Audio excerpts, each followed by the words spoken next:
I Think My Grandfather Might Be a Serial Killer by Verastahl. I don't have the best memory of my childhood. Not that my childhood was bad, it wasn't. But I just don't remember that much of it compared to a lot of people. My grandfather always stood out to me, which was strange, because he was never around very much. The few times that he came around for Christmas or some other family occasion, he seemed a kind but serious man. I remember him talking to me and showing me coin tricks, and I liked the sound of his deep, rumbling voice as he told me stories about far-off lands and fantastic creatures. I remembered liking him and feeling sorry for him, because underneath it all, he seemed very sad and tired. I knew that my grandmother had died not long before I was born, so I always imagined that was a lot of why he was sad. I say this all to explain that I had a limited but positive idea of my grandfather before a few days ago. Last month, my parents were killed in a car accident coming back from a movie. I live 2 states away, but as their only child and closest relatives, I got the call. The next few hours were a haze of travel and crying and shock. But I know that when I got to the hospital, my grandfather was there. Even as an adult, I was amazed at how large a man he was. And when he swept me up in his quiet hug, I cried against him for several minutes, welcoming the comfort. We did the funeral arrangements together and agreed that we would come back in a few weeks to go through all of their things and get the house ready to sell. He'd already made clear that regardless of whether they had a will or not, he wanted everything to go to me, but he would be happy to help and get to know his grandson a little better. The funerals went well, as far as those kind of things go, and I went back to my life. Last week, I got a call from my grandfather, and we agreed to meet up this past weekend to start going through all of their belongings. I got to the house on Sunday morning, and the last couple of days have been a bit sad at times, but they've been a lot of fun as well. My grandfather is much like I remember him, a serious but kind man that enjoys talking and telling stories. And he has actual conversations with you rather than just taking turns monologuing, which is a rare commodity in my experience with older people or people in general nowadays. He wanted to know about my work, if I had a girlfriend, if I liked the area I lived in. He told me some about his days in the army as a medic, and then his time as a doctor. I knew he had been a pretty famous surgeon at one point, but that mostly stopped after his wife died. He still had a small practice and would sometimes publish academic articles, but he had saved much of the money from his early career as a surgeon, so he was comfortable enough financially that he could do what he wanted for the most part. Much of our time was spent busy and in separate parts of the house or garage, so we would largely talk at meals and in the evening hours before bed. By the second night, we were more comfortable with each other, and that's when my grandfather started talking about his wife. Even now, some 30 years after her death, it was clear how much he loved her and missed her. He started off by telling a story that involved her only peripherally, but soon he was just telling things about her. Funny stories, tales that illustrated how smart or good she was, little sayings she used to have. It was sentimental, but it was so genuine and heartfelt that I wasn't uncomfortable. Seeing how much he loved her made me love both of them more. I had no sooner finished that thought when his expression turned darker, like a ship entering sudden storms. He started talking about how she was taken from him, how that man, that thing, had killed her. I just listened, but internally I was wondering where all this was coming from. As far as I knew, my grandmother had been killed by a drunk driver. While that was terrible, he was making it sound like it was something else, like she had been intentionally murdered in some way. It was all pretty vague, but I could still see when he realized he was saying something more than he intended. He looked embarrassed and apologized for rambling on, making some passing remark about how he had become the old man at the mall that will talk for hours about nothing. I laughed and was going to reassure him that I was enjoying it, but he was already on his feet and looking at his watch. He had to be going, he said. Had to run into town to take care of a couple of things before it got too late, but he'd see me in the morning. I found this all very strange for a couple of reasons. First, we had just gone to town earlier that day and bought supplies and groceries to last at least a couple more days. Second, it was nearing 10 o'clock, and aside from a gas station or bar, I doubted much would be open in the closest town, which was relatively small and a good 30 minutes away. Still, he was a grown man and my elder, and it was none of my business where he went or what he did. Maybe he just wanted to go off and be by himself after talking about his wife so much. In any case, I said goodnight and he headed out. A minute later, I heard his giant SUV rumble to life outside and trundle its way out into the night. I went to bed, but though I was tired, I had trouble falling asleep. Part of it was sleeping in a strange place. This house had not been our house when I was growing up, so aside from visits, I had never slept here for long. Part of it was worrying about my grandfather. My bed was next to a window on the upper floor, so periodically I would peek out to see if I saw any sign of his return. The moon wasn't full, but was still bright enough to shine off the lawn and the trees that grew thick as they became woods and then forest. It was beautiful, and I knew my parents had loved it here. Still, it was too remote for my taste, and if they hadn't lived so far out of town, they probably wouldn't have gotten killed coming back from a movie. The thought made me angry, so I pushed it aside. Picking up my tablet, I started reading, and before I knew it, I was asleep. I'm not sure if it was the rumbling engine, the squeak of my grandfather's driver's side door, or some internal sense that something had changed, but I woke up some time later and looked out the window again.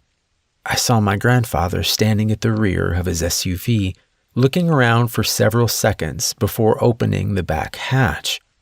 At first I couldn't see anything due to the angle, but when he reached in and started pulling out the body, I saw more than I wanted.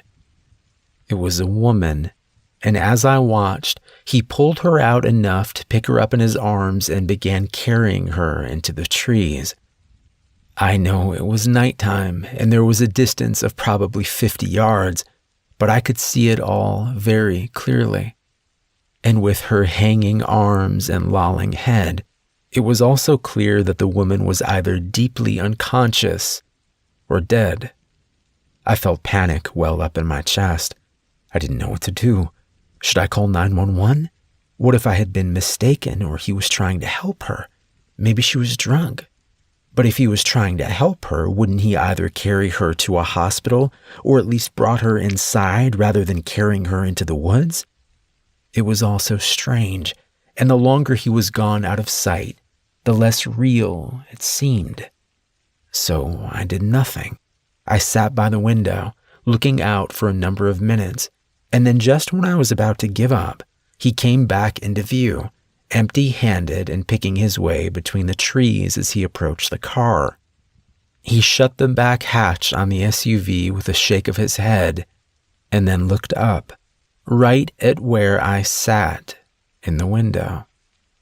When I first saw the body, I had been careful to stay low and slightly back from the window, but time and shock had led to me paying less attention to how visible I was as I waited for him to return, and there was no doubt that he saw me now. As if to confirm it, he lifted his hand and gave a small wave. Feeling a strange combination of embarrassment and horror, I waved back. As I'm writing this, it's the next morning and I've spent the last several hours deciding what to do or say to him while listening out for the slightest creak of the floor or turn of the knob. He may not know I saw the woman, and I guess there could be some benign explanation, though that seems unlikely at this point. Either way, I hear and smell him cooking breakfast, and he's going to be knocking on my door soon. I love my grandfather, but I don't trust him. Not anymore. I think I'm going to try to talk to him, but at the first sign of trouble, I'm out the door. If I have more to report and am able to do so, I'll write again soon. I left off while I was still upstairs trying to decide what to do.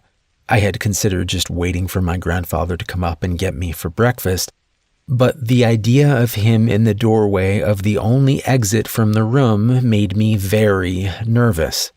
I wound up just getting dressed, putting my keys and wallet in one pocket and a small folding knife in the other, and heading downstairs. He was still at the stove when I entered the kitchen, and despite my fear, I could feel my stomach grumble at the smell of eggs, bacon, and coffee that permeated the air. Not that I could trust eating any of it, but my stomach wasn't concerned with trivial matters like rat poison and antifreeze. He turned and gave me a nod as I made my way to the table. "Good morning. I was going to come up and get you in a few minutes. Hope you're hungry." "Nah, not too much," I lied. "My stomach has been weird this morning, so I think I'm going to have to wait. Smells great, though." I sat down in a chair where I could face him and reach the door outside or the living room quickly if things went south. He nodded his head and kept on poking at the eggs. "Well, that's a shame, but it'll be here for you if you feel up to it a bit later." He set the pan of eggs on an unlit burner and turned to face me, his expression slightly concerned. "Don't think you're getting sick, do you?" I shook my head, weighing different lies and excuses, but finally I decided this was as good of an opportunity as I was going to get to broach the topic of what I had seen the night before. I've just been a bit worried since last night. I saw you when you came back last night." My grandfather was nodding already, but I pushed on. "I saw all of it, not just when you came back from the woods. I saw the woman you had." His expression didn't change at first, but after turning off the stove and taking a seat across the table from me, I saw a mixture of worry and sadness on his face. "I thought you most likely had, and I know how something like that must look. I didn't want to frighten you by approaching you about it, and if I'm honest, I was hoping you had missed the first part. Not the way I wanted you to find out about all this." He rubbed his mouth and gave a nervous smile. "Still, I was half afraid you'd be gone when I got up this morning, or that there'd be police out there. I know you can't trust me right now, but giving me the chance to explain means a lot to me." I nodded. His words were said in an even and reasonable tone, but I couldn't help but feel a dull dread growing in my stomach. A part of me had hoped he would deny everything and convince me it was a dream or a mistake. Instead, he was confirming that it happened, and I'd be lying if I said he wasn't intimidating even in his kindest moments. He was very intelligent and half a foot taller than me, and the last couple of days had been proof enough that age had slowed him very little. Last night he had carried that woman without any signs of real effort, carried her lifeless body out into the dark, come back to me. I know this is frightening. I can tell you that you have no reason to be afraid of me, but how much is that worth right now? Very little, I suspect. So let me explain as best I can. All I ask is that you listen to the entire thing, and if at the end of it, if you want to call the police or leave or whatever you think is best, I will fully cooperate. But I need you to hear the entire thing, because some of it is going to sound very strange at first. Okay? I leaned back in my chair, my head pounding. This was the point where I had to make a decision to give him a chance or not, whether to risk myself even more or not. On the one hand, I could run and call the cops. On the other, I could hear him out, and in theory still do that if I didn't like or believe what he told me. Still, where did we put the tape? When he raised an eyebrow, I shrugged. I'll hear you out, but I want you taped to that chair before we start. I can't risk this being a trick or you deciding it's not going your way and you want to attack me. I could see the hurt in his eyes, but I pushed past it. I want to believe you, to trust you, but you know it's the smart thing to do on my end. He nodded. It is. I'm proud of you for thinking of it. I just hate it comes to that. But that's my fault, not yours. It's in the living room, I think on the table by the sofa. Standing up slowly, I backed into the living room and grabbed the tape, fearful for the 5 seconds he was out of sight. But he was waiting in the same spot when I came back in, and he sat still while I put layers of tape around his chest and arms, securing him firmly to the back of the wooden chair he sat in. Pausing for a moment to consider, I then wrapped the remaining tape around his ankles and the front chair legs just to be safe. The job done, I asked him if he was comfortable enough. When he said he was, I sat back down across from him, my hands sweaty and slightly shaking as I tried to give him a comforting smile. Sorry, again, but I'm ready to hear everything you want to tell me. My grandfather looked off in the distance for a moment before focusing his dark blue eyes on me. Your mama told you that my wife died in a car wreck. A drunk driver, right? I nodded. Yeah, she said she was killed going to visit you at the hospital. You had been working on a patient for hours and she was bringing you some dinner. Dark anger flickered across his face, disappearing as he shook his head. Well, the last part was right. I had been working on a girl who had been shot in a hunting accident since early afternoon. The girl wound up living, but my sweet girl, your grandmother, she didn't get killed by a drunk driver. She was taken as she was getting out of her car at the hospital, brutalized and torn apart, with what was left of her being found in a field 10 miles away. His voice grew rough and crackled with emotion as he spoke. I didn't even know anything was wrong at first, but someone found the covered dish she was bringing me in the parking lot, dropped and broken. They figured out it was her car, and then they came to me. I had just finished the surgery an hour earlier, but still had another 5 hours on my shift. So I went to take a nap, thinking she would wake me up when she got there. Instead, it was one of the admins, asking if I had seen my wife that evening. He spread his hands out on the table, long-fingered and steady even at his age. Staring at them, he continued, Your grandmother was a smart woman, a good woman. Sure, things were safer back then than they are now, but it wasn't like no one ever got hurt or killed. Even in a smaller town like we lived in, it happened. But she had no real enemies, and she was always careful when she traveled anywhere. My point is that no one would have easily gotten a jump on her. The police said at first that it could just be a misunderstanding, or she could have just decided to leave, as stupid as that sounded. I spent all night looking for her, terrified and half out of my mind.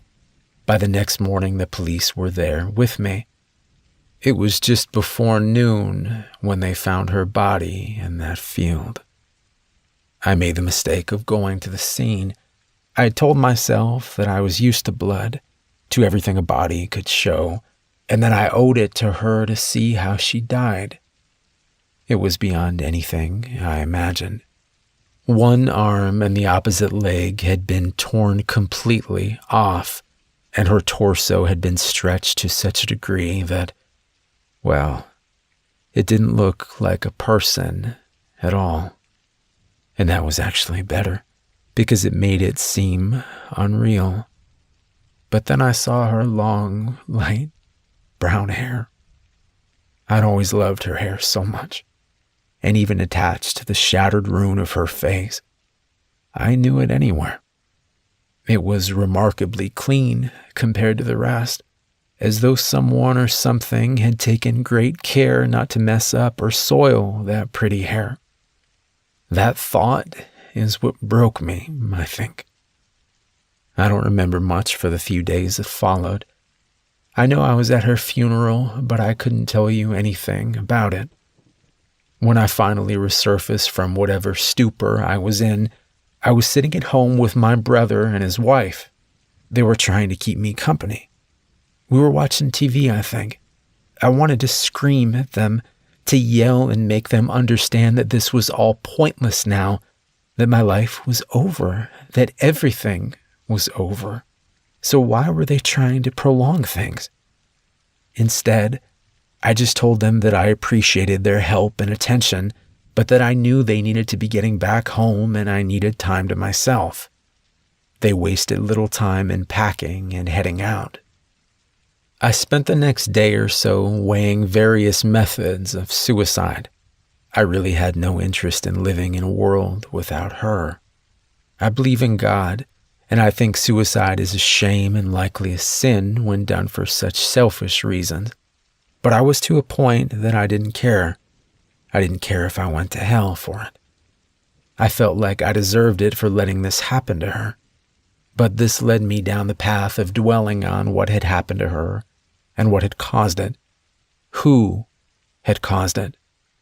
I set aside my idea of pills and ropes and self-inflicted gunshot wounds, got a shower and a shave, and I went down to the police station. Over the next few weeks, I continued to harass and harangue them, pushing them to do more while understanding there was little likely more they could do. They had looked for witnesses. There were none.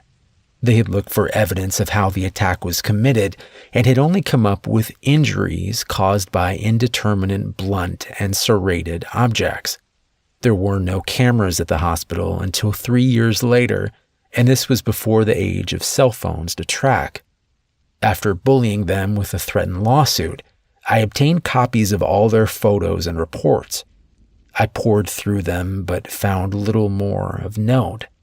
The parking lot was paved, so there were no tire tracks to follow, and no tire or shoe tracks had been found near the field where she was killed. Something about the parking lot stuck out to me, but I wasn't sure what it was at first. After 2 days of looking at everything, it hit me. The hospital had a separate parking lot for doctors and surgical staff that was blocked by a mechanical arm and a keypad. Rebecca had the passcode, so she had parked there when she was taken.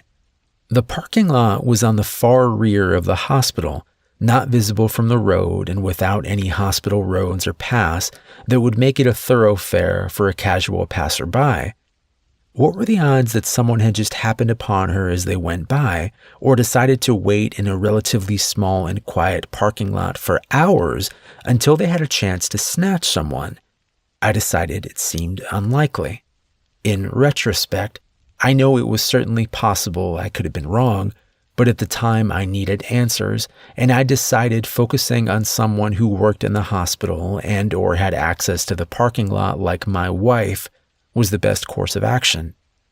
Among all the complaints I might have had about the investigation of Rebecca's murder, I would never have made it farther without them. One of the detectives had pulled a tissue sample from under her fingernails and had sent it to be tested if they ever got something to compare it to. Understand this was 1986 and DNA testing was brand new. It wasn't even an option at the state crime labs at the time, and the likelihood of that sample ever being of use was small to none. But I still had to actually file a lawsuit to get the sample back so I could send it to Daniel Church, a friend of mine from med school that had gone on to work at one of the foremost labs for DNA in the country. He couldn't do tests for me officially, but he knew what I was going through and agreed to help as much as he could in an unofficial capacity. The main thing that he needed was viable samples from a suspect for comparison. Fortunately, that was the easy part. Hospital policy required all operating room doctors and staff to have semi-annual blood work both as a check for any substance abuse issues, as well as a screening mechanism for any potential infectious disease. After testing, the remainder of those samples were stored until the next round of tests 6 months later. The tests weren't all done at once, of course, but at any given time there were 23 samples cooling in a fridge in the serology lab. So I pulled some from each of them and sent them to church. He called me 2 days later, his tone grave. He asked where I'd gotten so many samples so quickly, and what I was getting him into. I told him I wasn't getting him into anything. At most, he was running some DNA tests with no indication of who was being tested or why. And if anyone ever asked me, I hadn't seen or heard of him since we graduated 15 years earlier. I could tell he was still troubled, but after a long silence, he agreed to run the test. The next 5 weeks were excruciating. DNA testing was much slower back then, and I understood he was having to go slower than normal to do it in a clandestine manner. Still, every day I was constantly waiting for the phone to ring, and when it finally did, I could hardly hear church over the frantic thudding of my own heart. I asked him to repeat what he had said. The tissue you first sent is a match to sample 17. It's from that person or their identical twin. I thanked him and hung up the phone. I had sent him numbers instead of names on the samples, but I knew whose was whose by heart at this point. Sample 17 belonged to an orthopedic surgeon at the hospital, Marcus Salk. He was a chubby, middle-aged man that was always telling jokes and had a reputation as a good doctor. I didn't know him well, but I had always gotten along with him fine. Why would he do this? My first urge was to find him and torture him until he told me why. I could feel my rage building as the information soaked in, my mind racing to dissect any interaction we had ever had, any scrap of knowledge I had about him. I thought that he had come to the hospital about 5 years earlier, was unmarried, had a cat maybe. I realized how little I knew and how I needed to learn more before I committed to an act and either hurt the wrong person or gave them an unintentional means of escape. That's when I began studying Marcus Salk. I weighed my options for learning more about Salk. Trying to become closer to him personally was too risky, because if he was actually the man who killed your grandmother Rebecca, he would be looking at me closely for any signs that I suspected him. I was never an overly social person to begin with, so suddenly trying to buddy up to him would stand out, and I also didn't want to be tied any closer to a person that may soon go missing. Because even at that early stage, I was resolved that when I was sure who took Rebecca from me, I would kill them. In some ways, my lack of equivocation on that point made things easier to plan, but it also meant I had to be extra careful. For instance, using a private investigator to tail him was out. I couldn't have a third party knowing about my interest in Salk, not even Daniel Church at his name, and his involvement was a necessary evil. Also, what if the PI saw Salk doing something illegal and called the police? I understand how that sounds, but you need to remember that I had no idea what his motive was if he was the killer. Was it an isolated incident or part of something more? The brutality in the transporting of the body to the field pointed towards someone who had possibly killed before, but the inherent risk in taking someone from the place you work, even in a small and isolated parking lot like that, made me wonder if he was either an amateur or at very least impulsive. Also, being honest, I didn't want anyone between me and the person that took her away. That left watching him myself. While I was no expert, I knew I would need 3 basic things: opportunity, ability to observe, and concealment. For opportunity, I slowly shifted my work schedule at the hospital to mirror that of Salt for the most part. This had to be done over the course of a month so I didn't arouse suspicion. Even then, it wasn't perfect, as I would be on call at times and I couldn't watch him constantly in even the best of circumstances. Still, I managed to develop a routine of watching him over 40 hours a week, which was the best I could manage by myself. As far as ability to observe, I bought the best binoculars and parabolic mic I could afford, along with some tools for getting into places if I needed to. Planning ahead, I also bought a .45 pistol, 5 bundles of rope and 3 rolls of tape, 2 knives, and a stun gun. I wasn't planning to act yet, but I wanted to be prepared just in case. Obviously, I had to get these items over time and with cash only. Concealment was simpler but more expensive. I bought 2 older model cars that were cheap, reliable, and common.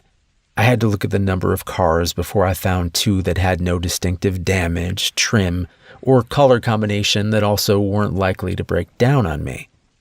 I then found 4 places to park them where they wouldn't be towed so long as they didn't stay in one spot more than a few days. As long as I rotated them a couple of times a week, everything was fine. I considered disguises, but I saw too many pitfalls. If I got pulled over, it would look suspicious. If Salk saw and recognized me in some getup, it would alert him right away when coincidence might explain us intersecting otherwise. I also wanted to keep up with any similar killings that might have occurred, and this was before the World Wide Web, so that meant newspapers. I got a dozen subscriptions from a roughly 500-mile radius around and began pouring through them looking for murders and disappearances. By the time everything was in place, 2 months had passed from when I got the DNA results.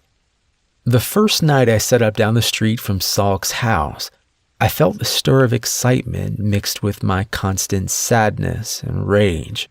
The preparations of the last few weeks had preoccupied my thoughts somewhat, but it had done nothing to ease my sorrow or cool my anger. Sitting in the shadows on that quiet neighborhood street, I strained at every sound and movement like a racehorse waiting for the gate to drop. Just let me have something to confirm what this man had done so I could set to tearing him apart. But of course nothing happened that first night or the nights that followed. I would trail him from his home to the store, to the movies, to a coffee shop, where a bored girl 20 years younger than him tried to gamely fend off his awkward flirtations. Between the binoculars and the mic, I could see and hear a surprising amount, and as time went on, I got better at positioning myself at the best angles while hopefully staying inconspicuous. 3 weeks in, and I felt like I knew Salk fairly well. He seemed to be a lonely but harmless man that did nothing out of the ordinary. But, of course, that was outside Salk. I needed to see what inside Salk looked like. I had explored the exterior of Salk's house one day when I knew he wasn't there a month ago, and the safest place to enter seemed to be the back door. I had ordered a pick set and the same model lock as he had, a cheap 4-pin lock with no security pins. I had actually read a book on lockpicking when I was a kid, but I had been reading more lately in preparation for this. I practiced on the duplicate lock for hours, mainly using a small tension tool at the bottom along with a rake pick to trigger the pins. I knew the real lock would be keyed differently, of course, but with practice I could unlock the dupe in less than 30 seconds. I picked a rare night that he was working and I was not, and then I went to his house. Parking 2 streets over, I cut through backyards quietly, wincing at the bark of a nearby dog. As I crept across his yard and onto his back porch, I had an image of him popping out of the door with a shotgun lowered at his chest. I shook off the thought and crouched down at the door to begin picking. Every scrape of metal sounded enormous in the still night air, and I soaked my shirt with sweat in the 2 minutes it took me to open the lock. Without hesitating, I swung open the door and eased inside. The air inside was stale and cool, with a faint smell of cleaning agents and paint the only notable aromas. I was entering through the kitchen, which was very clean but also completely bare. No food, no furniture, not even appliances aside from an oven that looked rarely used. I knew the house should be unoccupied, but I still moved quietly and made sure that my small flashlight stayed well below any windows. Moving farther into the house, I found empty room after empty room. No furniture or boxes or decorations. Then I reached what I supposed was Salk's bedroom. There was a bare mattress on the floor and a tall standing mirror in one corner. The closet contained a handful of clothes that were the same things I saw him wearing every day. I saw something on the mirror, and I went back to it. It was a picture of Salk, 10 years younger and 50 pounds lighter. He was at the beach with a woman, and they were in some kind of joking volleyball jock pose. He looked like he was really happy in the picture, and it lit his... I heard the front door click and froze. It was unlikely it could be anyone other than him, and regardless, I didn't need to be caught in his house. I went to the second closet in the room, fearing I would find it full with items he regularly used. Thankfully, it was empty, and I eased the door closed a moment before he entered. I could see some through the levered closet door, the wooden slats providing the little slashes of vision as he moved around. My heart pounded as he opened the other closet and hung up his jacket before changing clothes. I found out later he had asked for a half shift at the last minute, which explained how he was home 6 hours early. Apparently he had decided to make the most of his evening because he was dressing to go back out. In blue jeans and a t-shirt, he looked almost normal, except for when you saw his face. It was completely devoid of expression as he silently moved around the room. After putting on different shoes, he stood in front of the mirror, staring at himself, motionless, for several minutes. His stillness was almost mesmerizing. When he finally moved, I almost jumped. He was reaching for the picture, holding it closer and studying it before studying his own face again. His eyes went back and forth, as a facsimile of the smile in the picture took form on his face.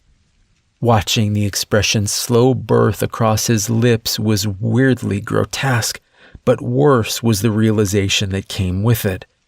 He was practicing. He was practicing how he should look when he smiled. As I watched Salk study himself in the mirror, I kept waiting for some sign he knew I was there, a glance in my direction or some indication he was preparing for a fight. But there was none. He continued to practice smiling for a few more moments, and then he replaced the photo on the mirror and left the room. When I heard the front door open and shut again, I assumed he'd left. But even after I strained and heard what sounded like his car cranking up and driving off outside, I waited a couple of minutes before easing open the closet door. I was tight with tension, with every creak of the floor sounding like a gunshot in my ears. I crept to the back door, constantly looking around for some sign that Salk had silently doubled back to trick me into thinking he had left. But no. He seemed to truly be gone. Peeking out the back door window, I made my way out onto the back porch and across his yard. When I was back to my car, I drove around to a street and Salk's car was gone. I had no way of knowing where he had went, but I decided that was okay. While I didn't have definitive evidence he was a killer yet, the strangeness I had observed that night made the idea a lot more credible. Tired, I went home and tried to get some sleep with little luck. 2 days later, I received one of my distant newspaper deliveries. A 20-year-old girl had gone missing the night I had been in Salk's house, and he had left for parts unknown. It was nearly 200 miles away from here, but based on the timeline of when she was last seen, he would have had plenty of time to get there if it was him. Even not knowing if he were to blame, I felt terrible, responsible. If I had done better, been smarter, I could have stopped him already, or at least tracked him so I would know if he had gone to the girl's town or not. As it was, I was left with continuing to observe. That and trying to find out more about Marcus Salk from his past. I pulled his file in the admin office at the hospital and found that prior to coming to our town, he had been at a hospital outside of Olathe, Kansas for a number of years. Not much other information behind his curriculum vitae, which contained nothing out of the ordinary for an orthopedic surgeon. Still, it gave me a jumping-off point.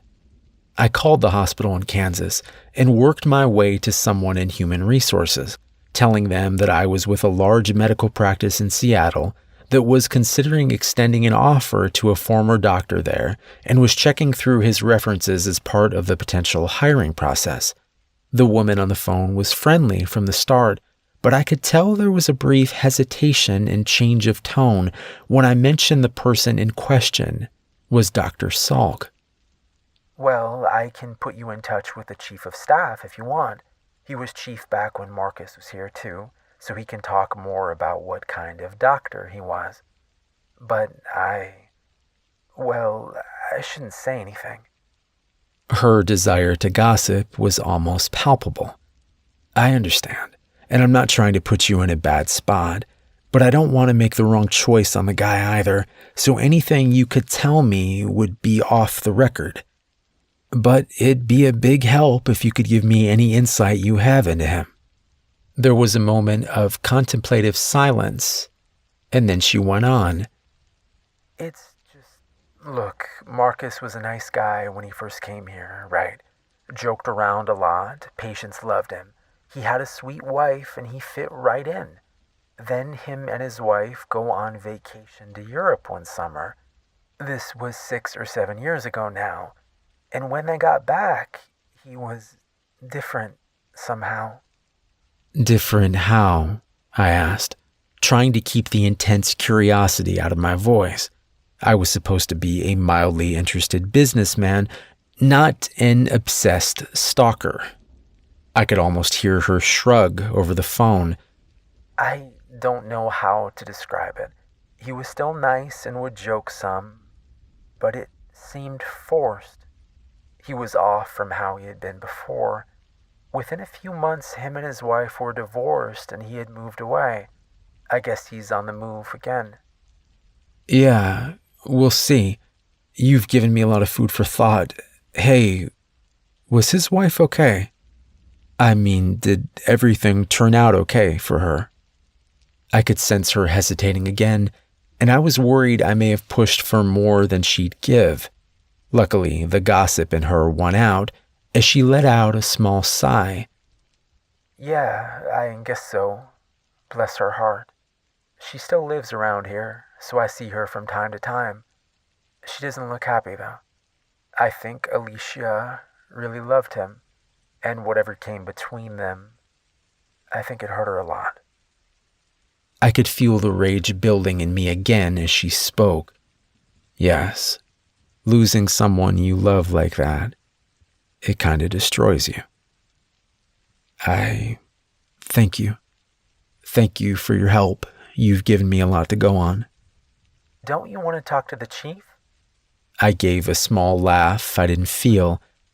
No, I think I got what I needed right here. Thank you again.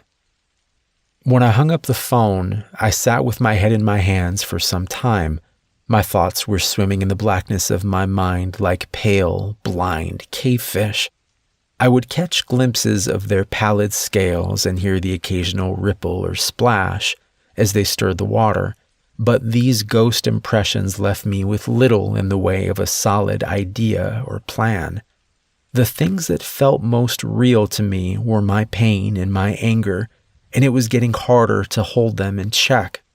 Still, I had to be sure. I took a few days off and drove to Olathe to try and track down Salk's ex-wife. She wasn't going by her married name any longer, so the phone directory was of little use. I called the Kansas Medical Board and got a residential mailing address that he had never changed. This led me to a nice brick home in a small suburban neighborhood not far from Salk's former hospital. As I went up to the front door, I could see that the paint around the door and on the shutters was peeling, and the air of disuse and being unoccupied grew so strong as I approached that I felt sure I was knocking at the door of an empty house. But only seconds after I knocked, a woman in her 40s opened the door. She looked at me warily as I fought down the urge to tell her that I knew her. In a way, it was true. She was the girl from Salk's picture. Swallowing, I pushed forward with my story. "Hi, ma'am. My name is Peter Elliott. I was hoping I could ask you a few questions about your former husband." I tried to smile and seem non-threatening, but I could see her running the mental calculus of the likelihood I was a thief or rapist. After studying me farther, she nodded and stepped aside. "Come on in, I guess. Is Marcus in some kind of trouble?" We stepped into a foyer cluttered with stacks of books and magazines, and as we spoke, she led me down a path to a living room that was even more filled with rows after rows of books. I gestured around. "You've got quite the collection." She had moved a stack of newspapers off a worn-looking sofa and gestured for me to sit down. She shrugged, looking disconsolate. "I think I slipped from being a collector to a hoarder about 2 years ago. I need to clear all this junk out." She looked used up and small in her pale blue bathrobe as she sat down in an old recliner. Her sad eyes looked thoughtfully distant for a moment before coming back to me. "So is he in trouble?" I smiled. "I don't know yet, honestly. I'm just looking for him for an interested party, and my understanding is that the two of you were together for years." A brief look of pain crossed her face. "Yeah, we were. Childhood sweethearts, if you can believe it. I thought we'd always be together." I leaned forward. "If you don't feel it's too personal, can you tell me what changed? Did Marcus change?" She picked at some dried skin on her lip nervously. She suddenly seemed very uncertain. To hell with it. Yes, he did. He changed all of a sudden." "Do you know when or why?" She nodded, her eyes focusing on me as anger lit the edges of her face. "I know exactly when. We had just come back from a trip to Europe, something we had wanted to do since high school. Had a great time, too. We had landed in Atlanta and were waiting for our connecting flight to Topeka. That's when he got sick." "Got sick? Sick how?" She shook her head. "I don't know. He had gone to the bathroom near the terminal, and when he came back, he said he didn't feel well. His head and neck were hurting a lot. He felt nauseous. By the time we landed in Kansas, he said that it had passed, but..." She sighed. "This is pointless. You won't believe anything I'm going to tell you anyway." I grimaced slightly. "I will. Please. I can't go into detail, but this is really important, and I'll listen to anything you tell me with an open mind." She looked at me for several minutes, again weighing. Finally, she nodded and went on. "He was different from then on. At first I thought he was just sick or jet-lagged. Then I thought he was stressed or having a midlife crisis. But those were all just excuses, really. Because I was thinking it from the night we got home from the airport." "Thinking what?" "That it wasn't Marcus anymore." She held up a hand. "I know how that sounds, believe me. But I knew that man. I had known him and loved him since I was 10. It was like whatever happened between us landing in Atlanta and taking back off, it swallowed him up. He still sounded like Marcus, and I could see him trying to act like him, but it was wrong somehow. False. It felt like someone who knew a lot about Marcus was trying to impersonate him. She gave a harsh laugh. I swear to God, he even smelled different. I told my mother that, and she set me up with a therapist right away. I didn't know what to do with all this. What she was saying was incredible, in the literal sense of the word, but I found myself believing her. Even if she was wrong, I didn't think she was lying to me. So, what are you saying? You don't think it was him anymore? What does that mean? I don't know, believe me. I've spent years wondering about it, and I still don't know the answer. But something changed, and it's not in the normal, oh, people change way. He was not right. I would see him sometimes when he didn't know I was around, and he was entirely different. His face would be slack. His eyes would be dead. He looked like some kind of terrible doll. I thought about the night in the closet and suppressed a shudder. Was he ever violent or abusive towards you? She shook her head. No, never. Never said a harsh word to me. Actually had less of a temper than he had before, but he'd always been sweet back when he was himself, too. She rubbed at her eyes for a moment before continuing. But it didn't matter. I tried talking to him about it at first, tried to see if I could help, but when I finally accepted that it wasn't him anymore, I found myself just getting more and more withdrawn, more and more afraid of him. What made you afraid of him? She stood up, jamming her hands in her pockets of her robe as she began to pace around the open patches of floor in the room. Have you ever been to an aquarium with sharks? I nodded. You know how they'll swim by, looking at you all calm and placid, but you know that behind that black eye, they aren't calm or placid. They're just not ready to eat you yet, and they know there's glass in the way. That's the way I came to feel when Marcus was here.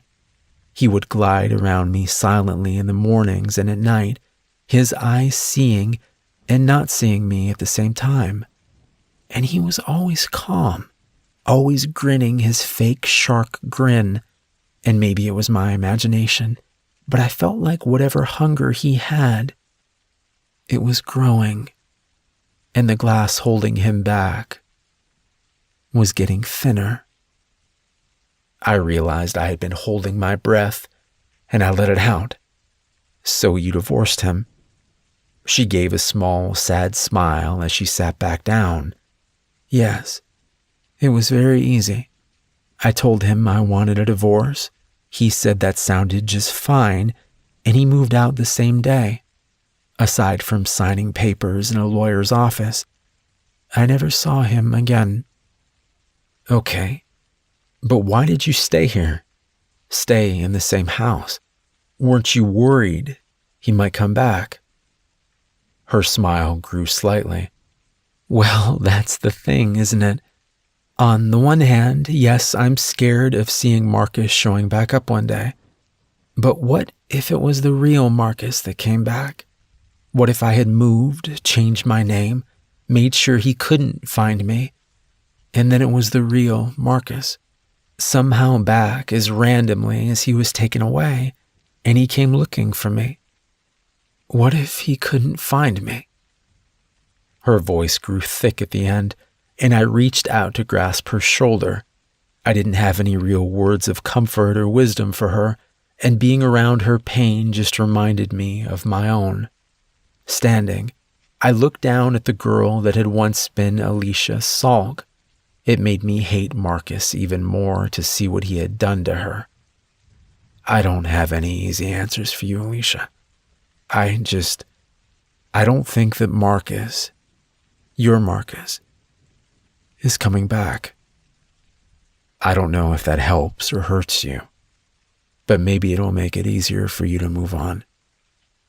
She looked up, her expression bitter. "It doesn't help, and I know you mean well, but I'd like you to leave." I nodded and headed outside. I turned to say goodbye, but the door was already closed behind me.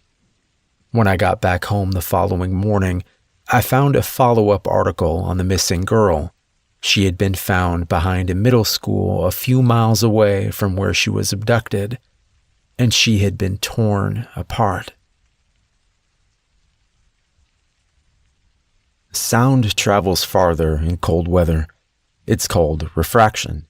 Essentially, the sound waves that are in the higher, warmer air that is farther from cold ground move faster through the more excited air molecules and get pushed back downward, so sound gets amplified closer to the ground.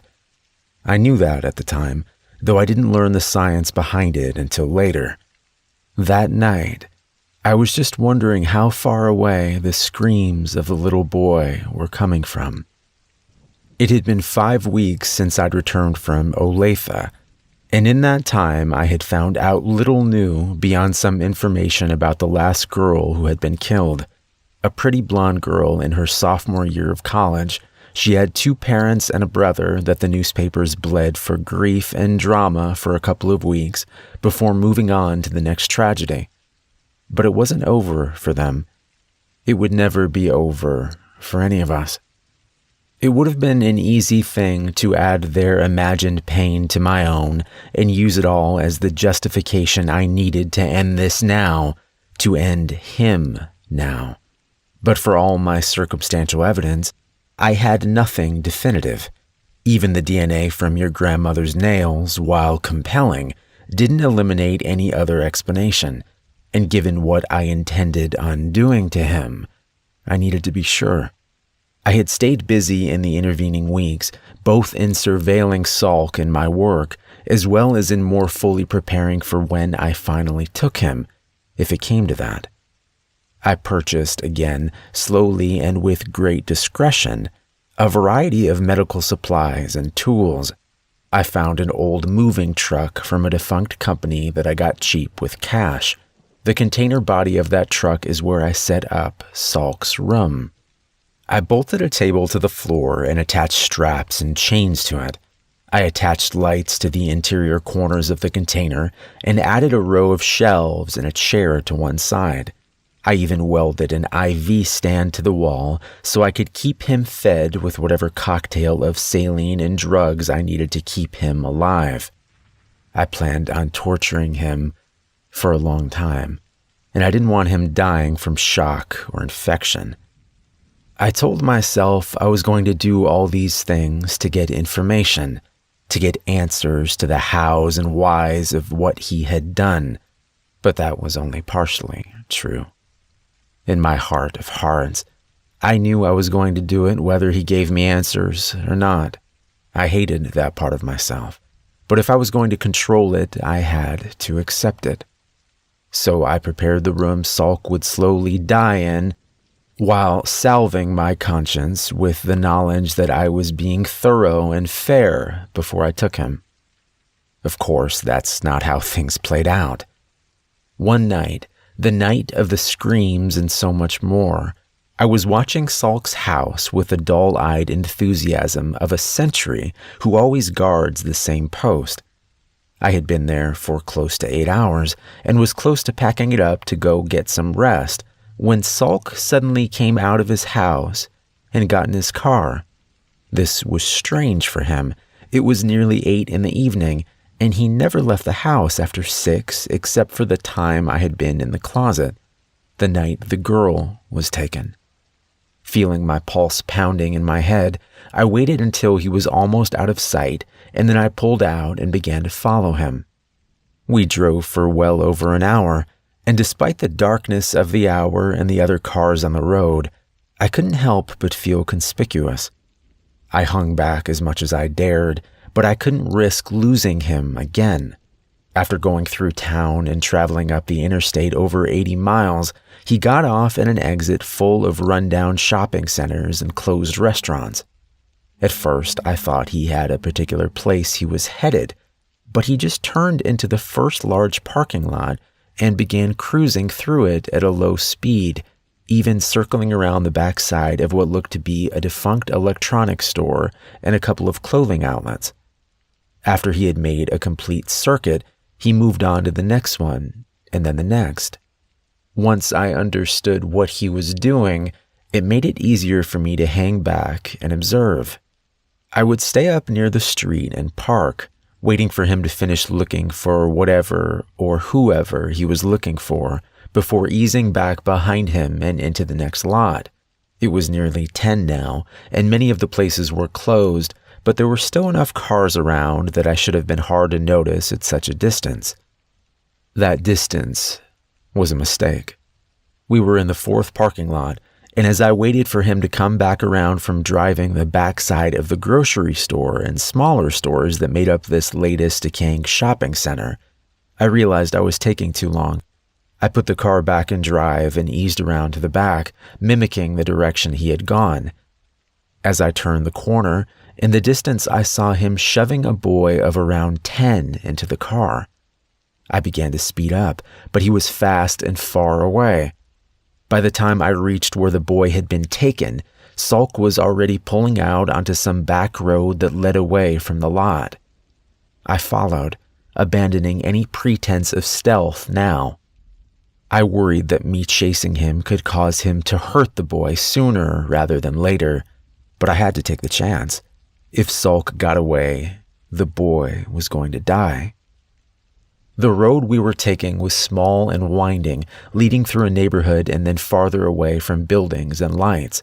My little spy car, while reliable, was not equipped with the best headlights or any great speed, and it took all my concentration to keep to the road while not losing ground as I pursued them.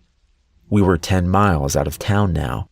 Fields of lightly frosted farmland reflecting the ghost glow of winter moonlight as we threaded our way through the darkness.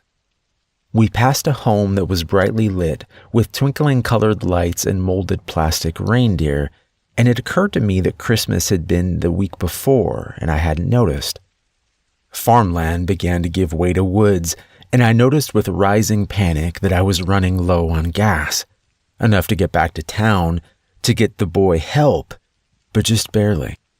This needed to end now.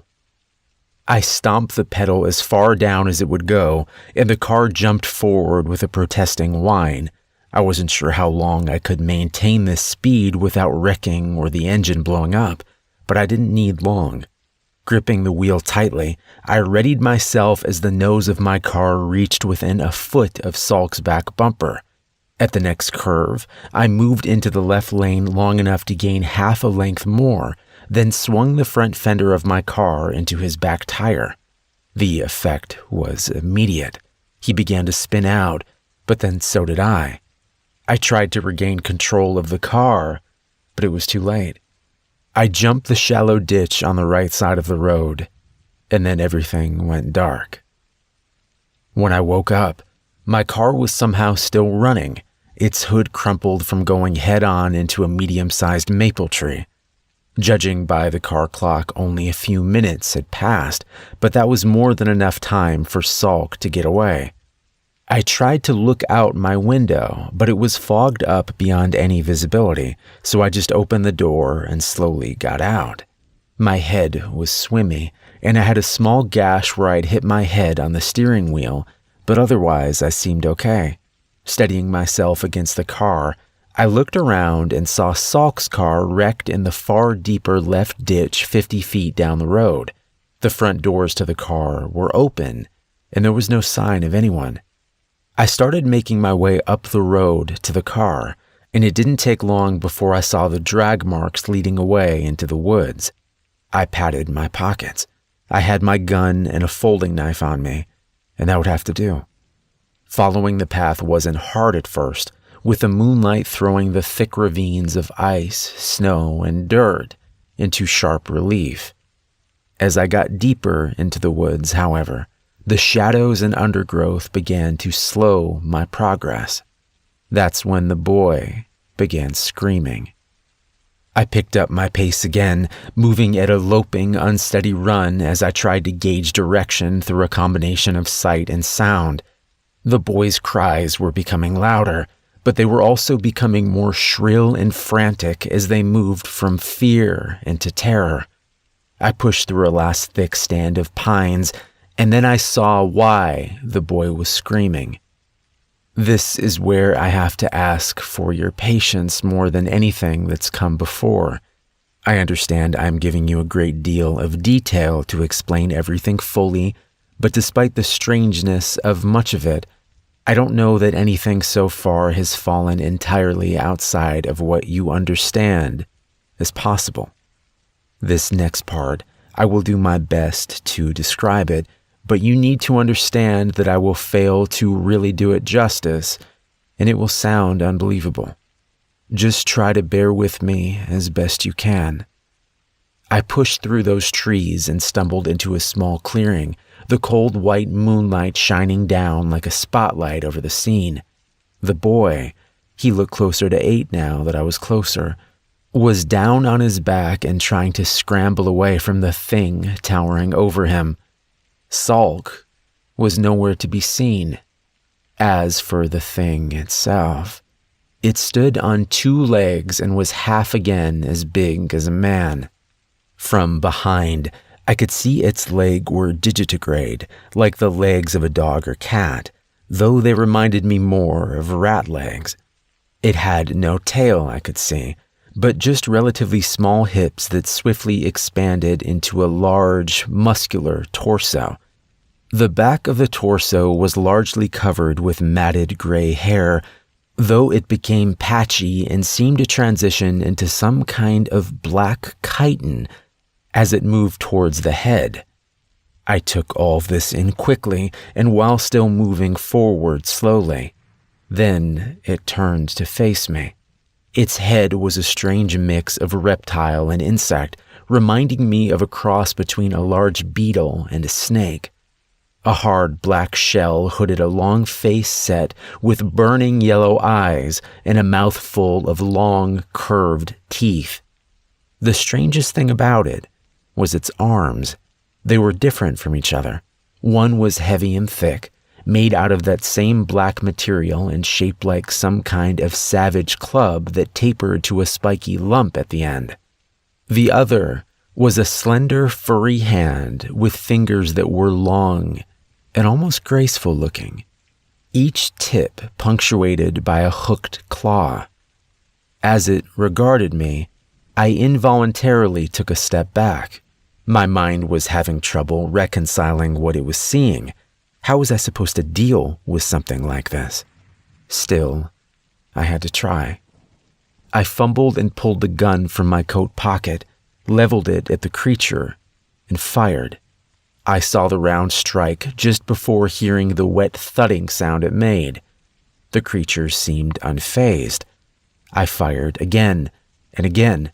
I emptied 13 rounds into that thing, and it didn't stagger, didn't bleed. It just took it without complaint. Then I realized it was making a sound after all. It was low at first, and I couldn't identify it. When I did, I felt my bowels loosen. It was laughing. The sound was terrible, like wet meat and rocks being tumbled in an old dryer, but I could tell that's what it was.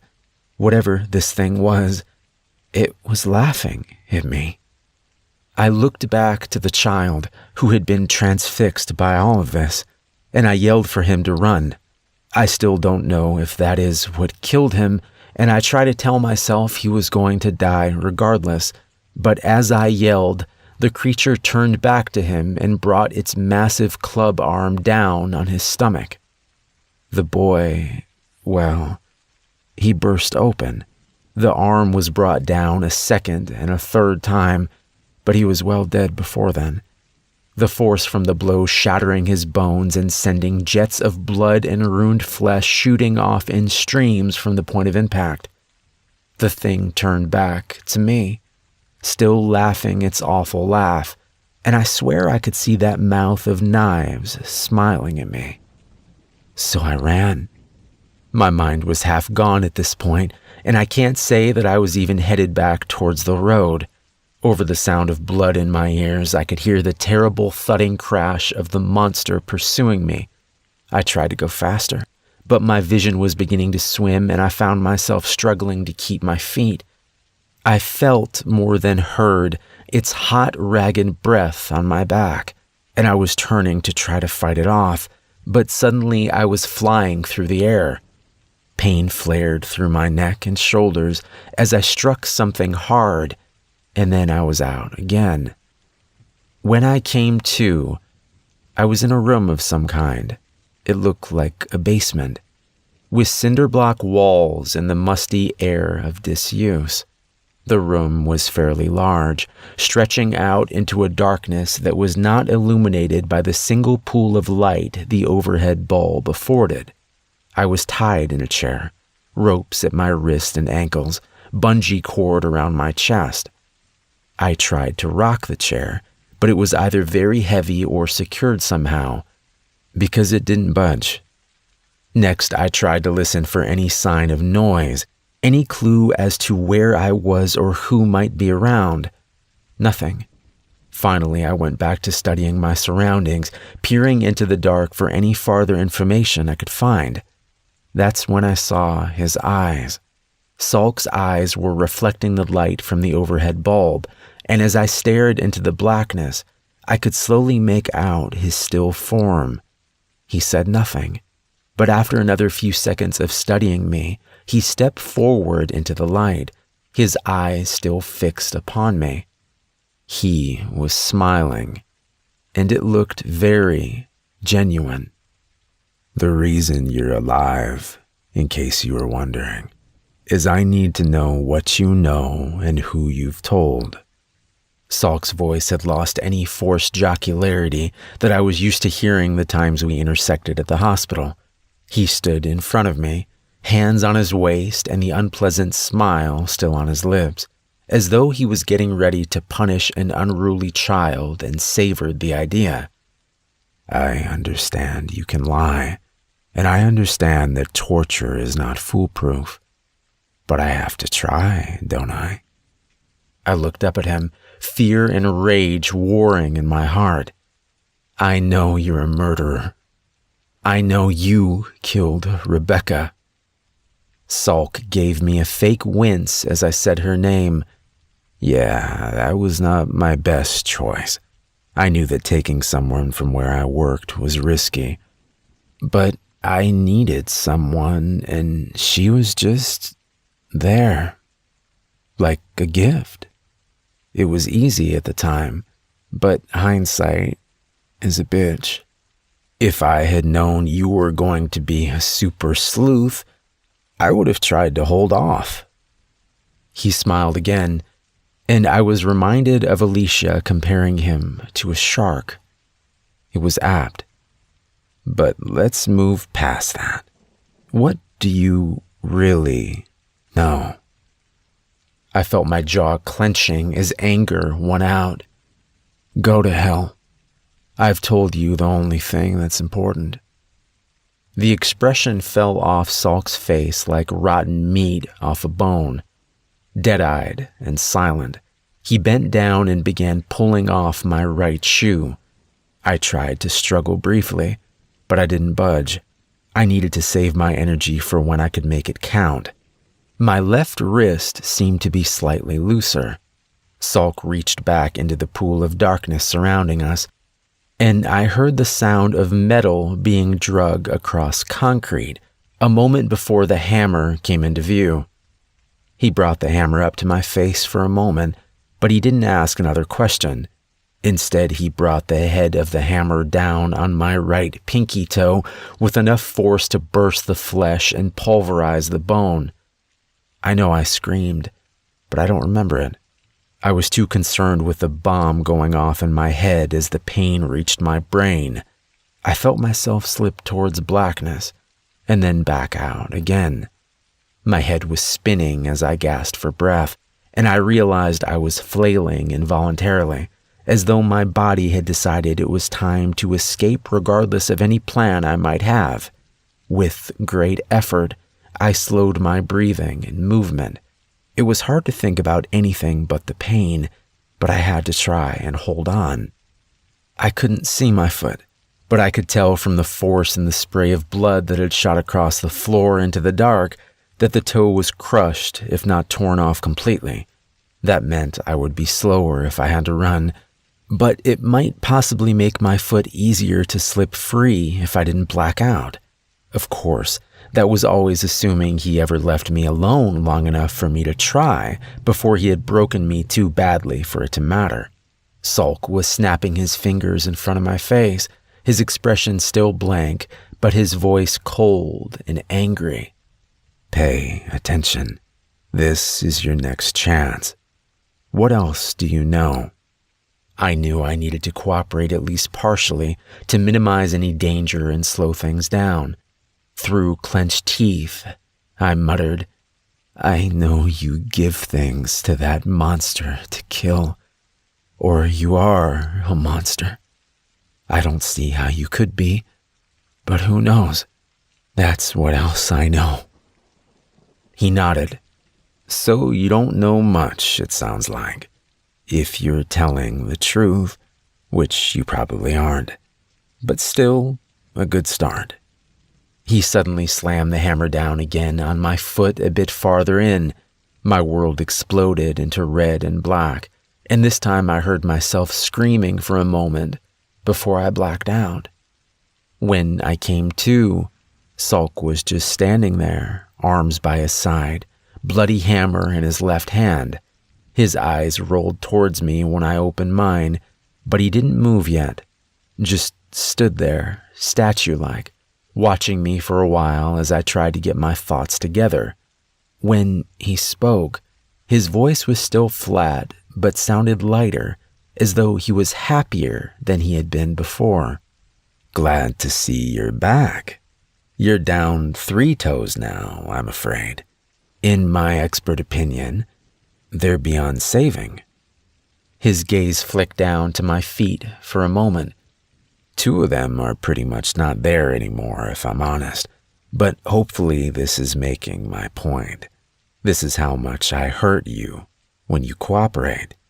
Imagine how much worse it'll be if you don't. I know how to break nearly every bone in your body without you dying from it quickly. And while I'm ill-equipped to keep you alive long-term here, I can certainly break you enough that the rot and infection that slowly kills you down in this hole will make this. He waved the hammer towards my feet like the scepter of a bored king. Seem like a pleasure. I was barely listening to what he was saying. I was too focused on trying not to look at his bloody finger. I had been watching him closely since I first woke here, and I hadn't seen any signs of him being faster or stronger than I would expect. If he typically hid some preternatural strength or agility, it seemed unlikely he would hide it now, particularly when he was trying so hard to frighten me. But it wasn't much hope by itself. Even normal Marcus Sulk was perfectly capable of torturing and killing me as he was, to say nothing of that monster I had seen, whether it was tied to Sulk or somehow sprang from the man himself. But then, when I woke up, as he gave his best intimidating monologue and waved his hammer around, I saw it. His right index finger was bleeding. That was the hand he was using to hold my foot when he hit it. That told me 2 things. First, he wasn't especially coordinated. Second, he could still be hurt. Ready to answer my next question? His voice remained lifeless, but it still had that lighter, almost merry edge to it. He was enjoying himself. I nodded, making a point of moving slower and more warily than I felt. Yes. Water, please. I rasped my voice as much as I could, which wasn't hard in my current condition. It was hard to see what Sulk was thinking, his face an emotionless mask as he seemed to consider my request. I felt my heart sinking as several seconds seemed to pass. Then his eyes shifted up in what might have been a look of exasperation. "Fine. Be right back. Don't go anywhere." He turned around and moved into the dark. A door opened, and a light came on in the adjoining room. I could see much more of the basement now, including stairs at the far end that he had not taken. That meant there was water down here, and he would soon be back. I frantically began tugging at my left arm, ignoring the pain and protest of my wrist as I yanked and twisted with all my strength. I had been right. The rope on my left wrist had some play in it, but I wasn't sure it was enough.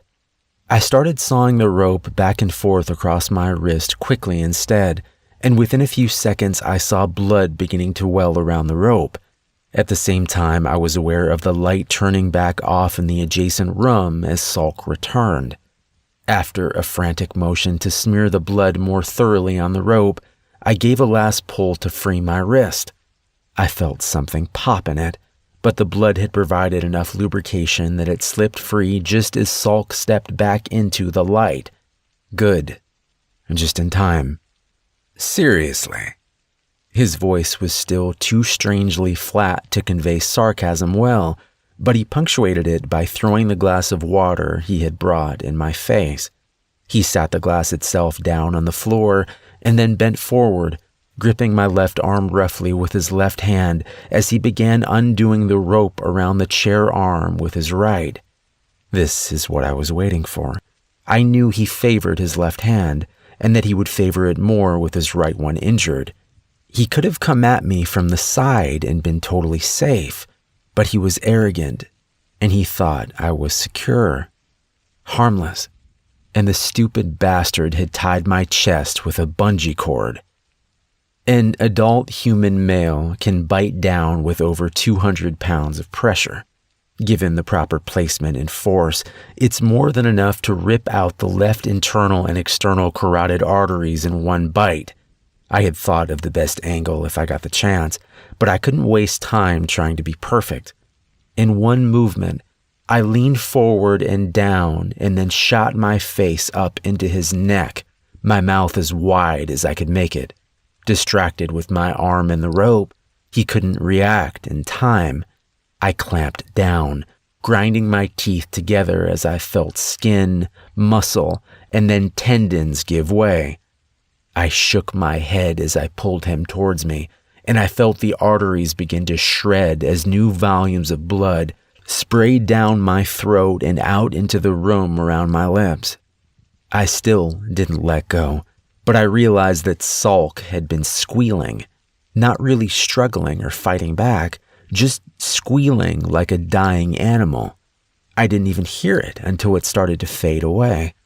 As his body went limp, the weight of it did the rest of the work for me, and with a wet snap, I was left with a mouthful of the man's throat as the rest of him crumpled to the floor. I spat it out and began working to get free. Even with my injured wrist, it didn't take long. I kept an eye on Salk the entire time. He had lost more blood than any person can lose and live, but I had seen too much already that night. When I was free, I took the hammer and beat his head until there was very little left. When there was no question about him coming back, I began to explore the basement. The room next door was actually a full living space, with a cot, a small kitchenette, and a bathroom. I found some bandages and antiseptic, doing the best I could to protect my foot in the short term. Salk had been telling the truth. The last 2 toes on my right foot were gone.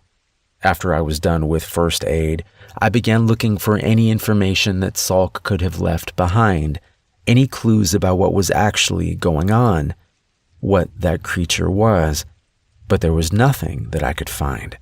I felt my strength waning as the adrenaline started to wear off, so I got to work getting out of there.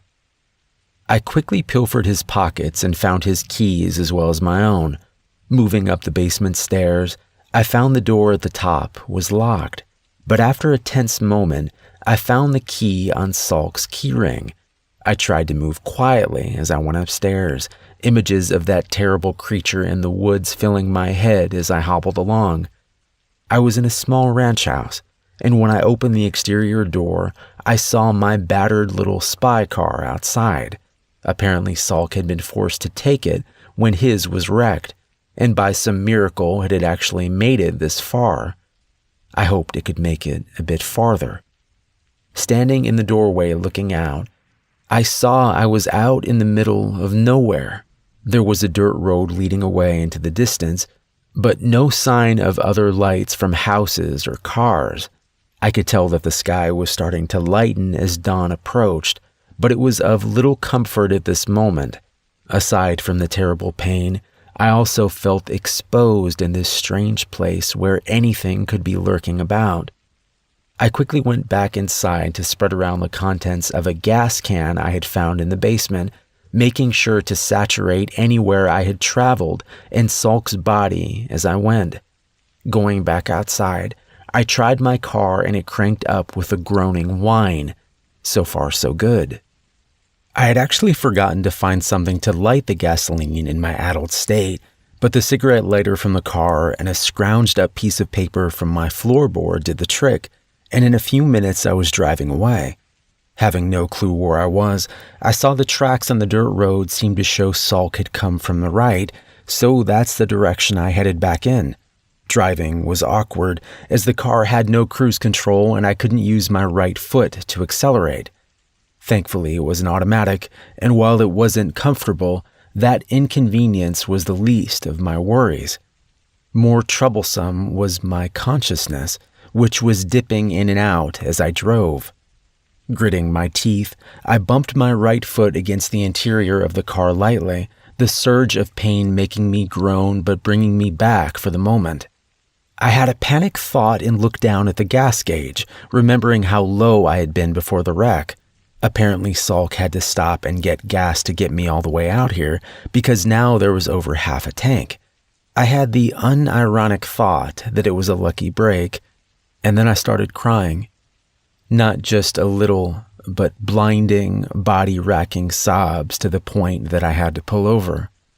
I sat there in my dingy little spy car for some time weeping.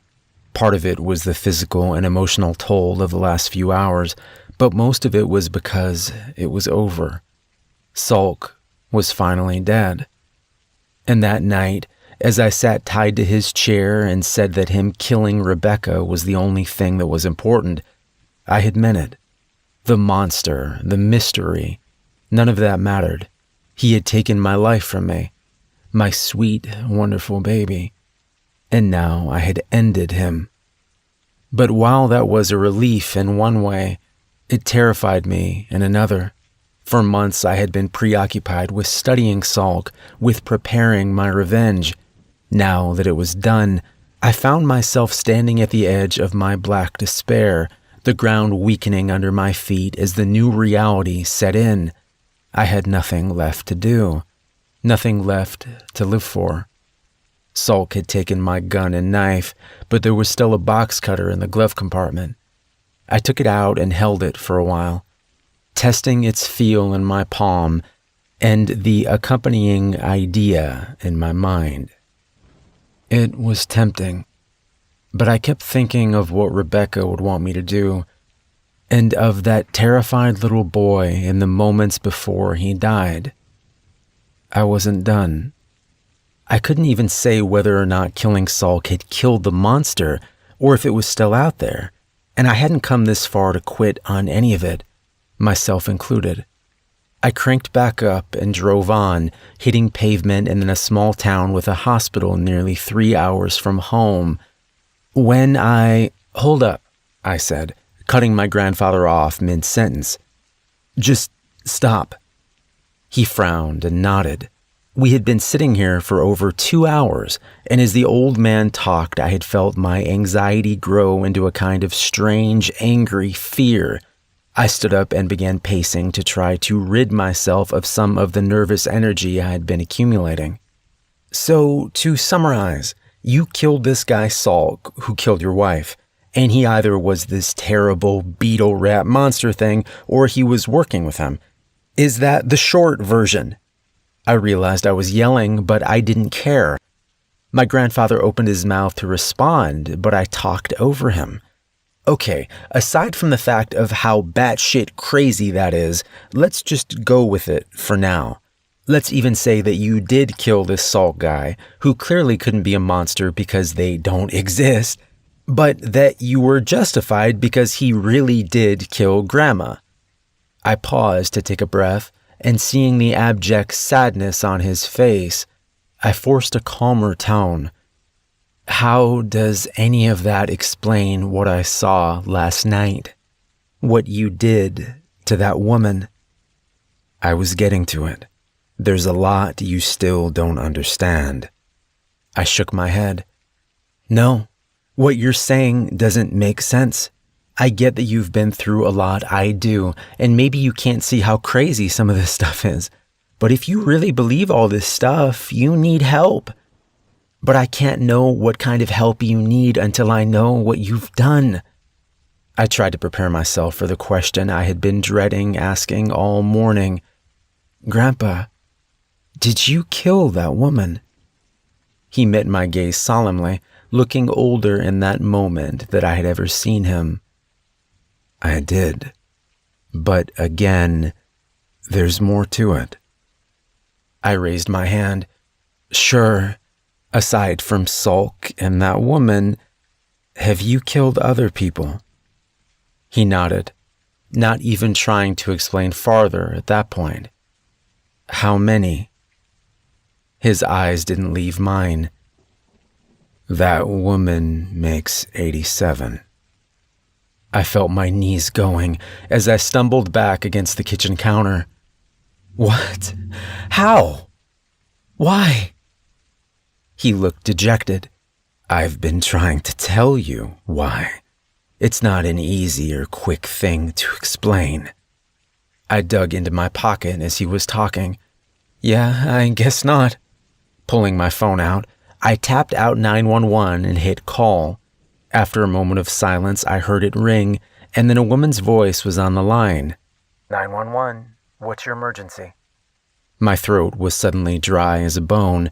My grandfather sat silently staring at me from the table without protest, just watching.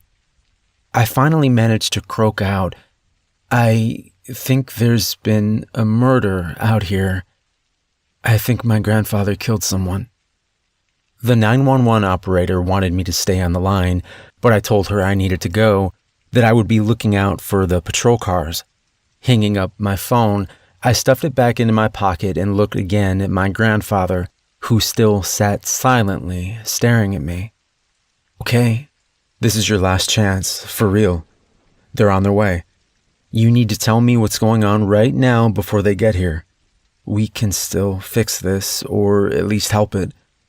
I need to understand what you've done. He glanced at the clock up on the wall and then back at me. It's better we wait, actually. It shouldn't take them more than 10 minutes to get here, likely less. I wouldn't get very far in that amount of time, and you need to hear everything for you to understand any of it. He smiled at me. We'll just wait till they've left, and we can continue if you want. I was confused and frustrated. Grandpa, if they come here and find that body, they're going to be taking you when they leave. There won't be any more story time. Maybe you need to go with them if what you're saying is the truth, but I'm trying to help you. Talk to me before you have to talk to them. He gave a laugh. I know you're doing what you think is best, Jason. I appreciate it. If I were in your shoes, I'd probably do the same thing. But don't worry about me. Everything is going to work out just fine. I wanted to protest more, but what was the point? Instead, I just stood by the counter, my gaze roaming between the window and the floor. I couldn't look at him anymore. I felt myself feeling more and more guilty and disquieted by his reaction to me calling the police, and I tried to stop second-guessing myself. I had done the reasonable thing after listening to hours of his insanity, and I needed to remember that. There they are. I looked up to see my grandfather looking out the window, and as I followed his gaze, I saw 3 sheriff's deputy cars pulling up outside. I went to the back door in the kitchen and opened it, calling for them to come around that way. They asked me to step outside and tell them what was going on, which I did, focusing most on the large mustached man who was doing most of the talking. "Hey, thank you for coming. My grandfather, I saw him last night moving a woman's body out of his car and carrying it into the woods. I talked to him about it this morning, and he was telling me all kinds of crazy stuff, and he admitted to killing that woman. I don't know what really happened, but I'm worried he's had some kind of break. He's close to 80, and he's still real sharp, but I broke off as the lead deputy raised his hand. Hold up, son. Is this Dr. Barron we're talking about? He's your grandfather." I nodded. "Yeah, he is. He cut me off again. "Okay. Where is he now?" I wasn't sure what to make of his reaction, but I turned and pointed to the house. "He's in there. I've got him tied to a chair in the kitchen." When I turned back, the 2 backup deputies had guns drawn on me. Deputy Mustache pointed a finger in my face. "You stay here. Anyone else in there with him?" I shook my head in stunned silence. Glowering at me, he pulled his own gun and moved towards the door going into the kitchen. The 2 deputies outside guarded me like I was Hannibal Lecter, their eyes flicking nervously to each other as they waited. After several minutes, I heard footsteps and turned to see my grandfather coming out of the house in front of the deputy. He was smiling and talking with the other man in low tones. My stomach clenched as I noticed the deputy had put away his gun. What was going on? Mustache gestured to the other 2 deputies. "You can stow your guns for now, boys, but keep them ready. We've still got some things to sort out." He turned to me, his expression hard. "So your grandfather explained that he gave you a prescription for..." He pulled a brown pill bottle out of his pocket to read the label. "Clonazepam. Just 10 pills because you were having a lot of stress and trouble sleeping, what with being back at your deceased parents' home and all. Which is understandable." He had handed the bottle to my grandfather and now had his thumbs hooked in his gun belt. "What is less understandable is how come you tied him up all morning and are making up these crazy tales." I started to respond, but he raised his hand. "Pardon. The less you say right now, the better. You listen instead. Your grandpa is a good man, a respected doctor. Ever since your parents moved to the area, he's made a point of coming around and helping out this community as he could, even though he lives hours away. And that's good for you," he said, pointing his finger at me again, "because he's convinced me to not lock you up today if you act right. He tells me that..." "What was that word?" My grandfather smiled. "Benzodiazepines," he supplied helpfully. Mustache nodded. "Yeah, that it can sometimes cause nightmares or hallucinations. Your grandpa believes you had some dream about him hurting someone that you think is real." He paused, looking hard at me to accentuate his point. "So how does that sound to you? Does that sound better than you just went crazy and tied him up for no reason?" I tried to keep myself from yelling, "No, that doesn't sound good. I haven't taken any pills. He's lying." Deputy Mustache shook his head. "Sport. The problem there is I counted the pills and 2 are missing just like Dr. Barron said they would be. And that prescription is in your name." "Oh, that doesn't mean I took them, you idiot. I know what I saw. He carried a woman out into the woods. He admitted to me that he killed her." My grandfather stepped forward and headed off the deputy's angry response. "Look, it might help him accept that it was just the drug if you go ahead and look in the woods. Show him there's nothing there. I know it's a hassle, but..." Mustache was already nodding and smiling at him. No, doctor, it's fine. You feel up to coming with us?" "Sure thing. Jason, You want to lead the way?" My grandfather grinned and tipped me a wink. I led the deputies in the direction he had carried the woman, walking as far from my grandfather as I could. I kept imagining him suddenly attacking one of the deputies and getting his gun or bolting off into the woods, but he strolled along, as calm and pleasant as if we were on a midday stroll. I could tell the deputies were barely looking around, but honestly, there was very little to see. To their credit, they went along with me for close to 2 hours before I gave up. I don't think he could have carried her out farther than we went in the time he was gone the night before, and there was no trace of anything. As we headed back towards the house, my grandfather was suddenly beside me, patting me on the shoulder with his big, strong hand. I stifled a yelp and tried not to flinch away. Acting more crazy wasn't going to help anything at this point. "See?" he whispered to me. "I told you it would all be okay." 10 minutes later, the deputies were gone after making my grandfather promise he would call them if there was any more trouble. Any more trouble from me, the crazy druggie.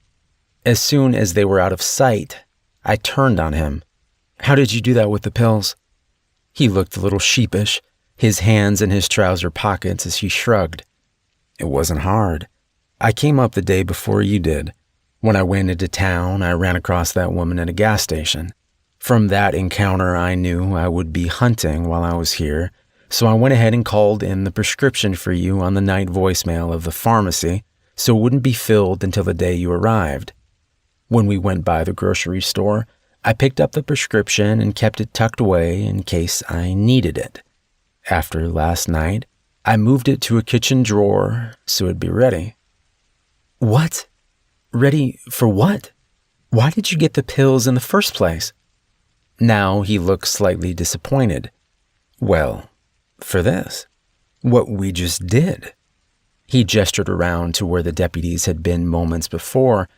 "It was a calculated risk that you might see or hear something if I took that woman while we were here, and I needed a way of explaining what you saw if you called the police. A bad dream from a drug side effect seemed a good solution."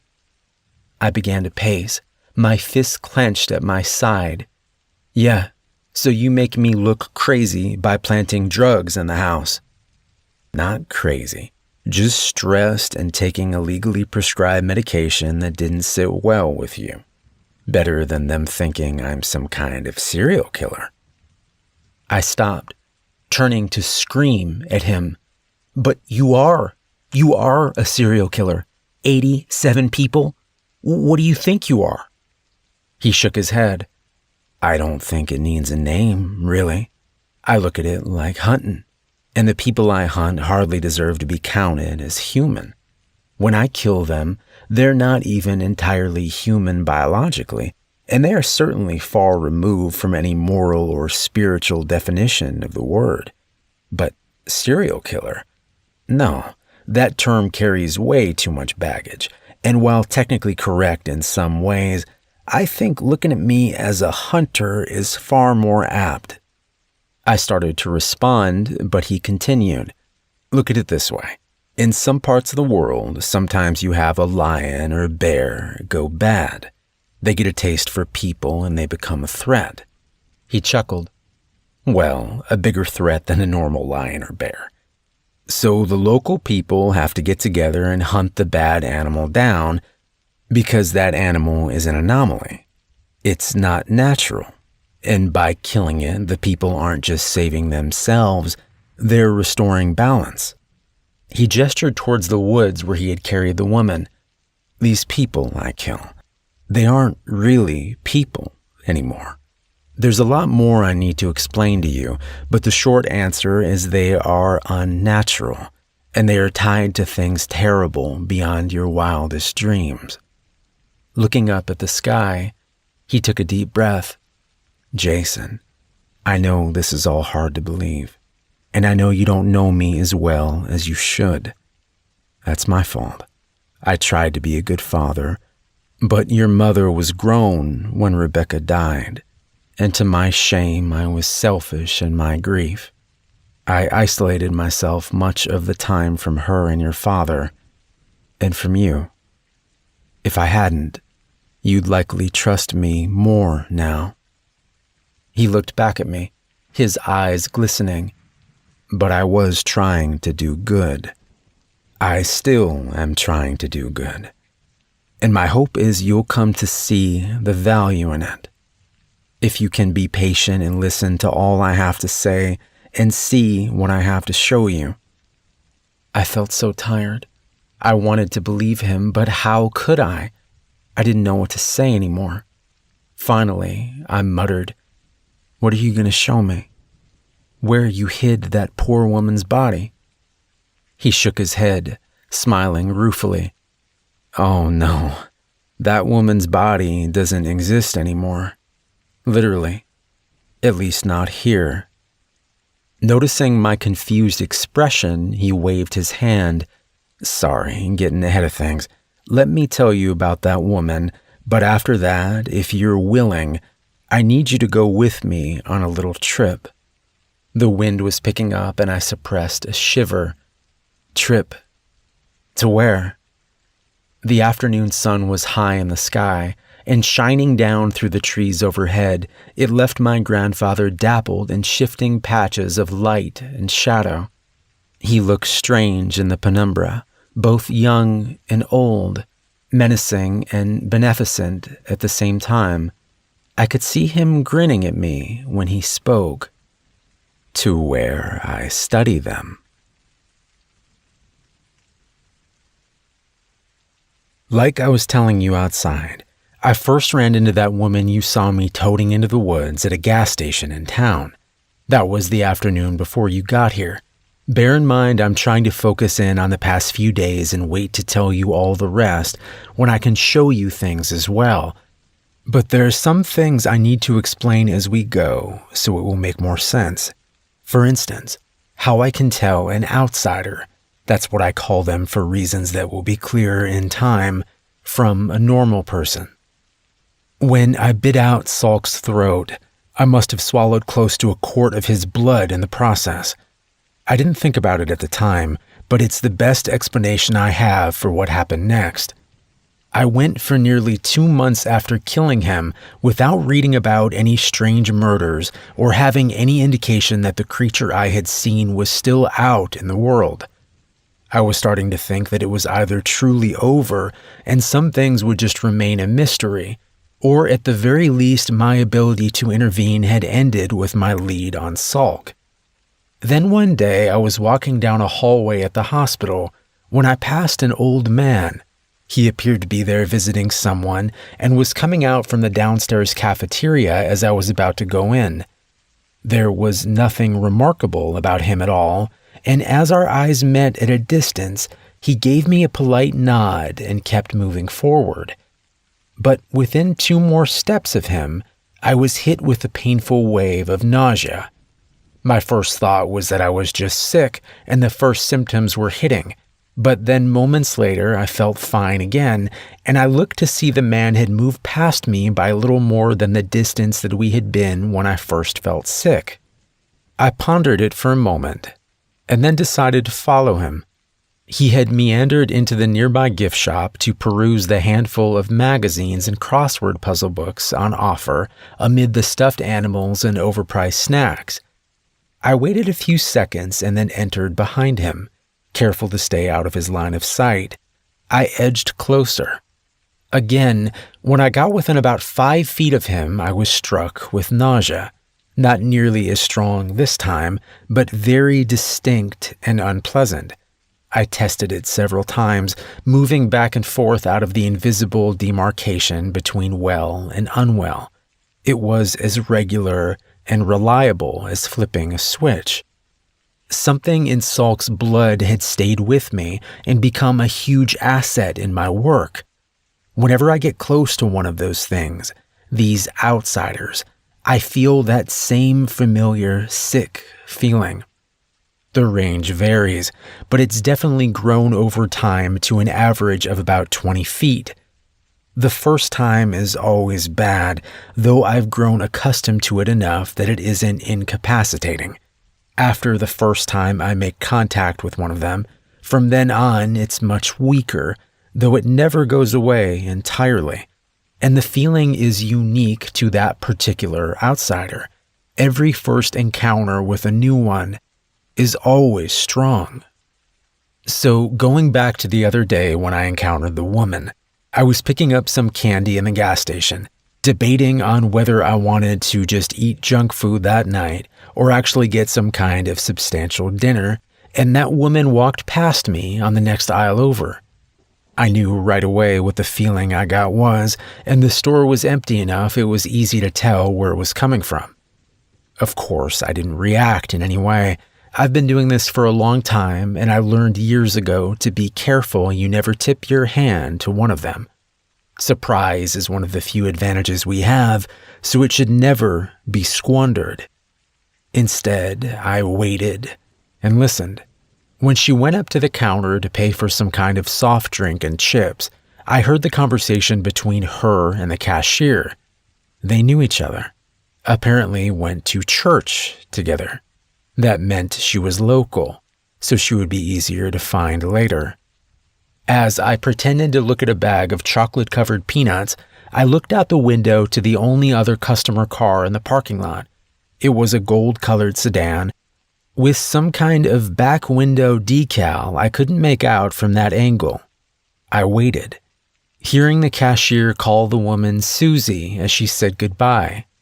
Putting down the candy, I picked up another brand and made a show of studying the nutritional information on the back, which was a horror in and of itself.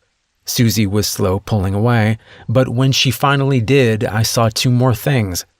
The window decal was for Mid Creek Community College, which was only 20 miles away from here. And she had an educator tag on her car. Smartphones, as disturbing as they can be in some regards, are wonderful tools for the things I do.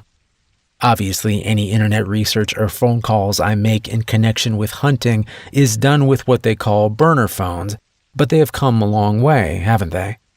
Before I left the gas station, I had already found her, picture and all, Susie Averetti, Associate Professor of Economics at Mid Creek Community College. A couple of more searches and I had her home address. When I went out last night, I went to her home first, but no one was there. Next, I drove by the college, but there was no sign of her car there either. Then, as I was coming back through town, I saw the gold sedan at that late-night diner near the interstate. Slowing down, I could see her inside at a booth, eating some kind of waffle as she sat by herself. That is the hardest part, Jason.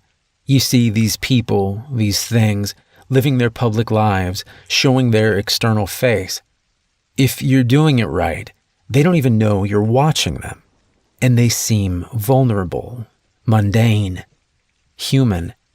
It is easy to forget that the woman sitting alone in the dingy diner, morosely gnawing on a waffle late at night, well, she isn't really a person, not entirely.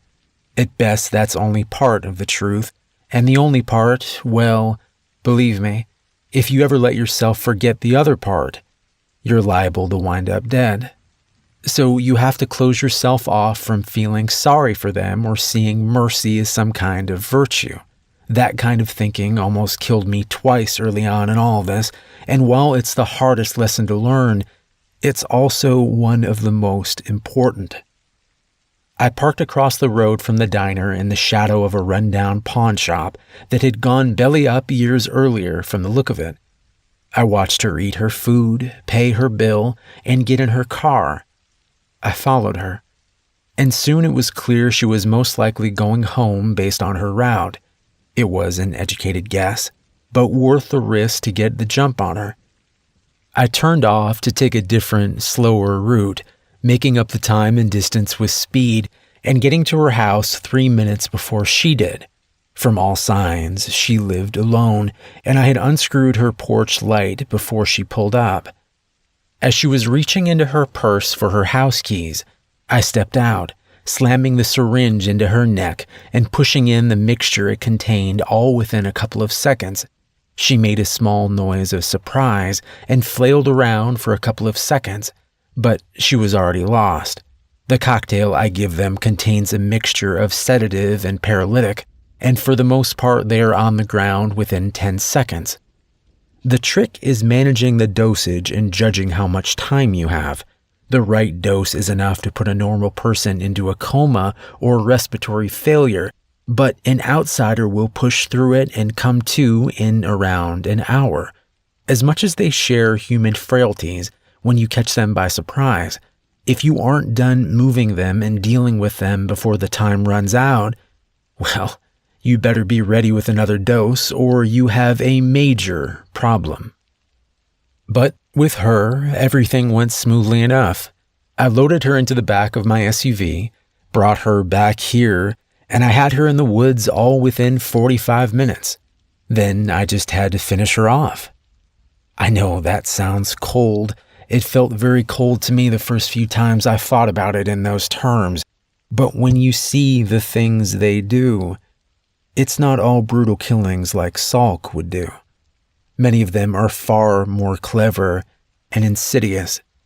When you face the realities of that kind of evil, your sensibilities start to change quite a bit. Your willingness to do harm, your tolerance for cruelty, it slowly becomes palatable. At the best and worst of times, it becomes righteous. And that's one of the dangers too. You have to understand these things to kill them, but you have to keep yourself separate too. When I perform a surgery, I want the patient to live very badly, but I can't let myself care about them or worry at a personal level. That emotion would get in the way, making me hesitate or make a mistake. It's the same thing with this. You cannot do this out of a sense of revenge, and you can't let yourself become like the thing you're hunting. In any case, the best and cleanest way to kill an outsider is to destroy what I call the seed. All of them, when they are alive and for a short while after they are dead, have this small black, well, it looks like a pebble usually. It's tucked just beneath the left hippocampus most of the time. The hippocampus, as you may know, is part of the temporal lobe of the brain and is tied to creating memories as well as complex emotions. I have a theory that's why the seed is so close by. It makes it easier for it to influence the outsider's perceptions and reactions to things. That's also why when the pretense is not needed, such as when I was in Salk's closet or when he had me tied up, they're quick to revert to an almost emotionless default state. But we can talk more about all that later. For now, back to the point. If you drill into the left side of their skull, just in front of and about halfway up the height of the ear, you will often hit the seed. It may take 3 or 4 tries, but a moderately powerful cordless drill works just fine with some weight applied to pushing it in, and assuming you have a long enough drill bit, of course. The seed itself is fairly fragile, and when the bit hits it, it will shatter. Then something remarkable happens. There's a low vibration that you can feel in the air. It reminds me of the rumble hum you feel in a subway station sometimes. And then the body is just gone. More accurately, it collapses in on itself like some kind of dying star, but it is too fast to see with the naked eye. I've managed to catch some evidence of it on special cameras, but for reasons that will be explained, that's a difficult process in and of itself. But when it goes, it all goes. The body, the clothing it was wearing, and anything else that is inorganic and on it or inside of it. I've taken to leaving the drill in when I hit the seed, as it removes the need for me to dispose of a bloody tool later. Even the blood from the drilling, if it is still physically connected to the body, will all go away. That's why I make sure to drill through a folded up towel. If I keep pressure on and do it quickly enough, I can finish with no trace of the person ever being there at all. That being said, my grandfather stopped, his face looking concerned and angry as he looked out the window. We were in the living room now, and as I turned to look outside, I saw a pickup truck flying up the road to the house. It was hard to see at that distance and speed, but it looked like several people were in the bed of the truck, all of them wearing hoodies and masks. Shit. My grandfather was standing up, his face hard.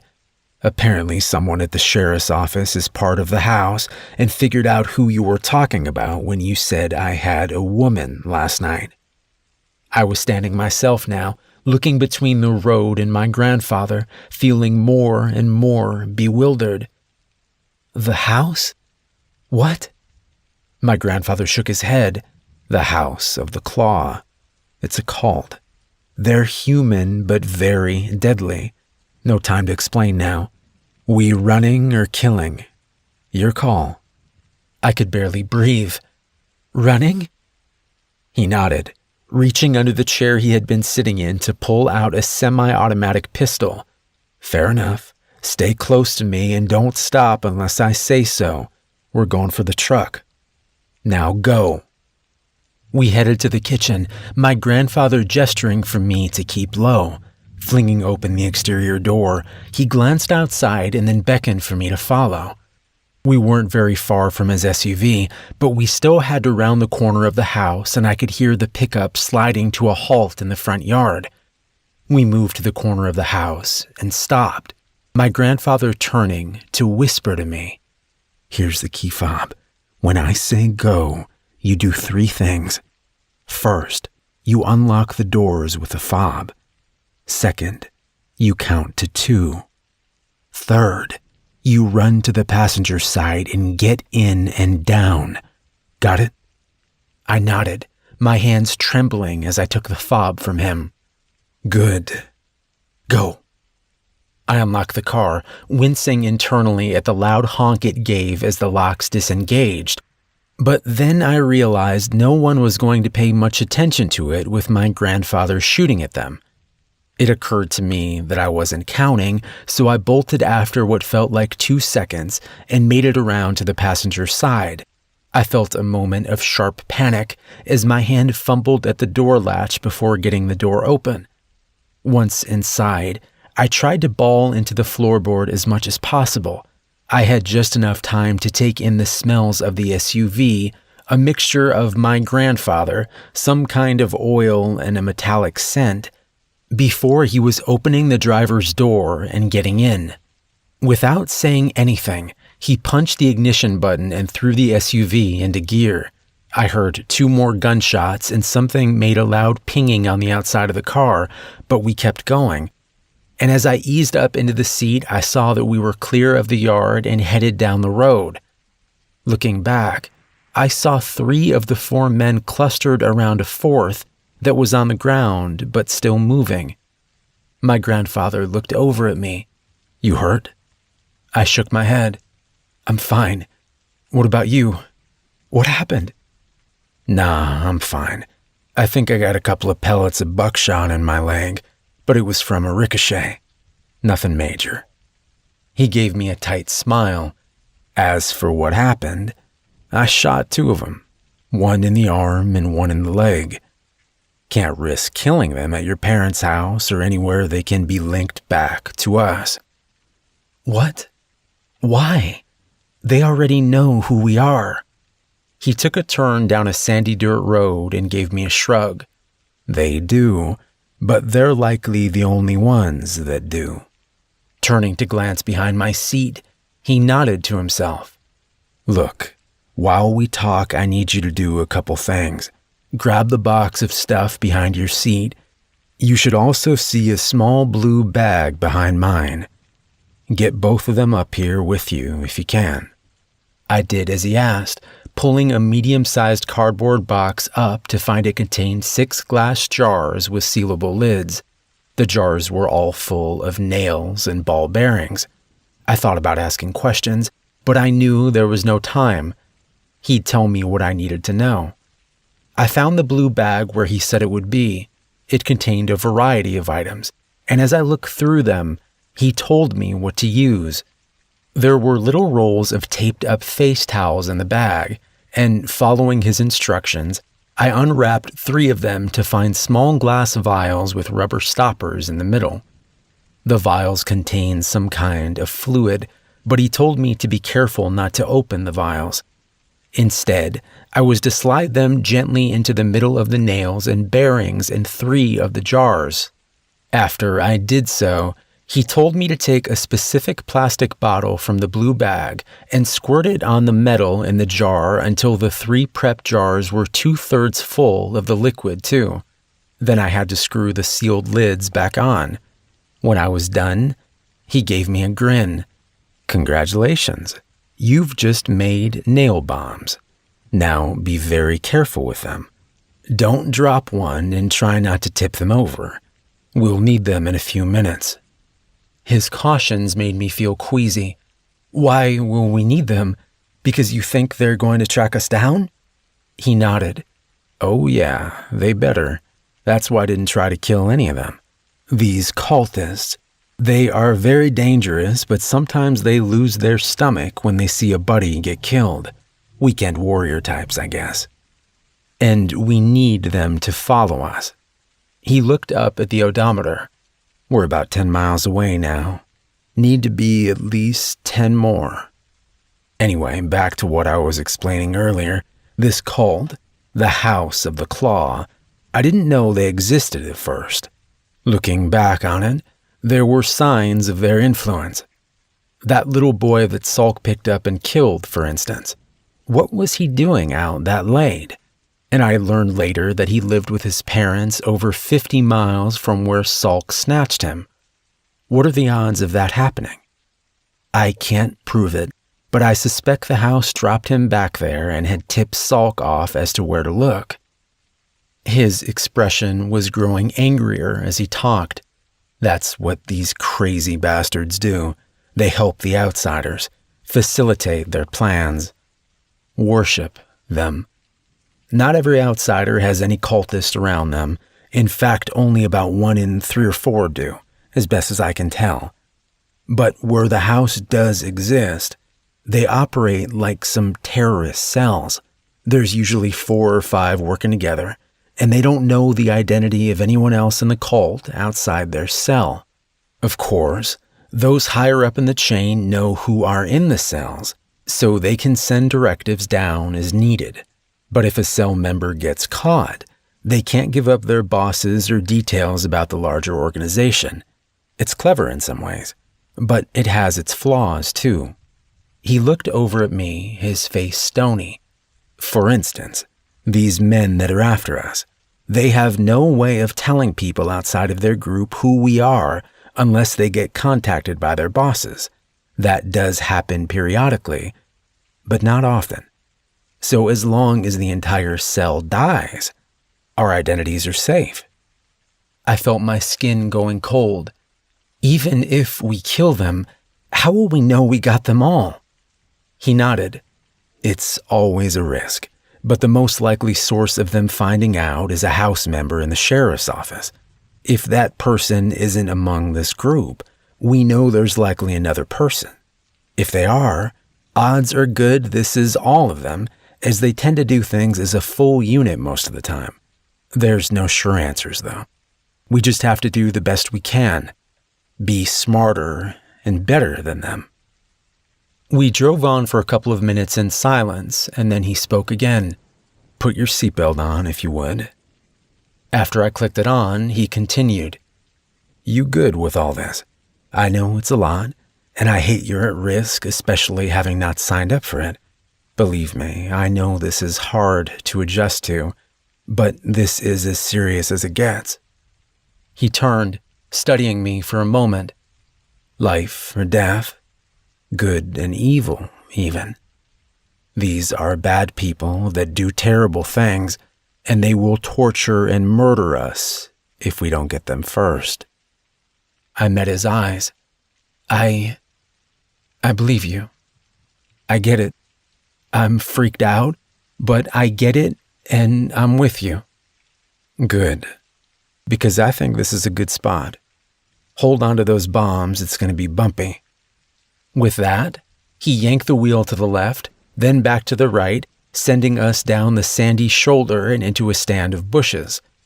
I held the box containing the jars in a death grip, my muscles tensing at every clink of glass.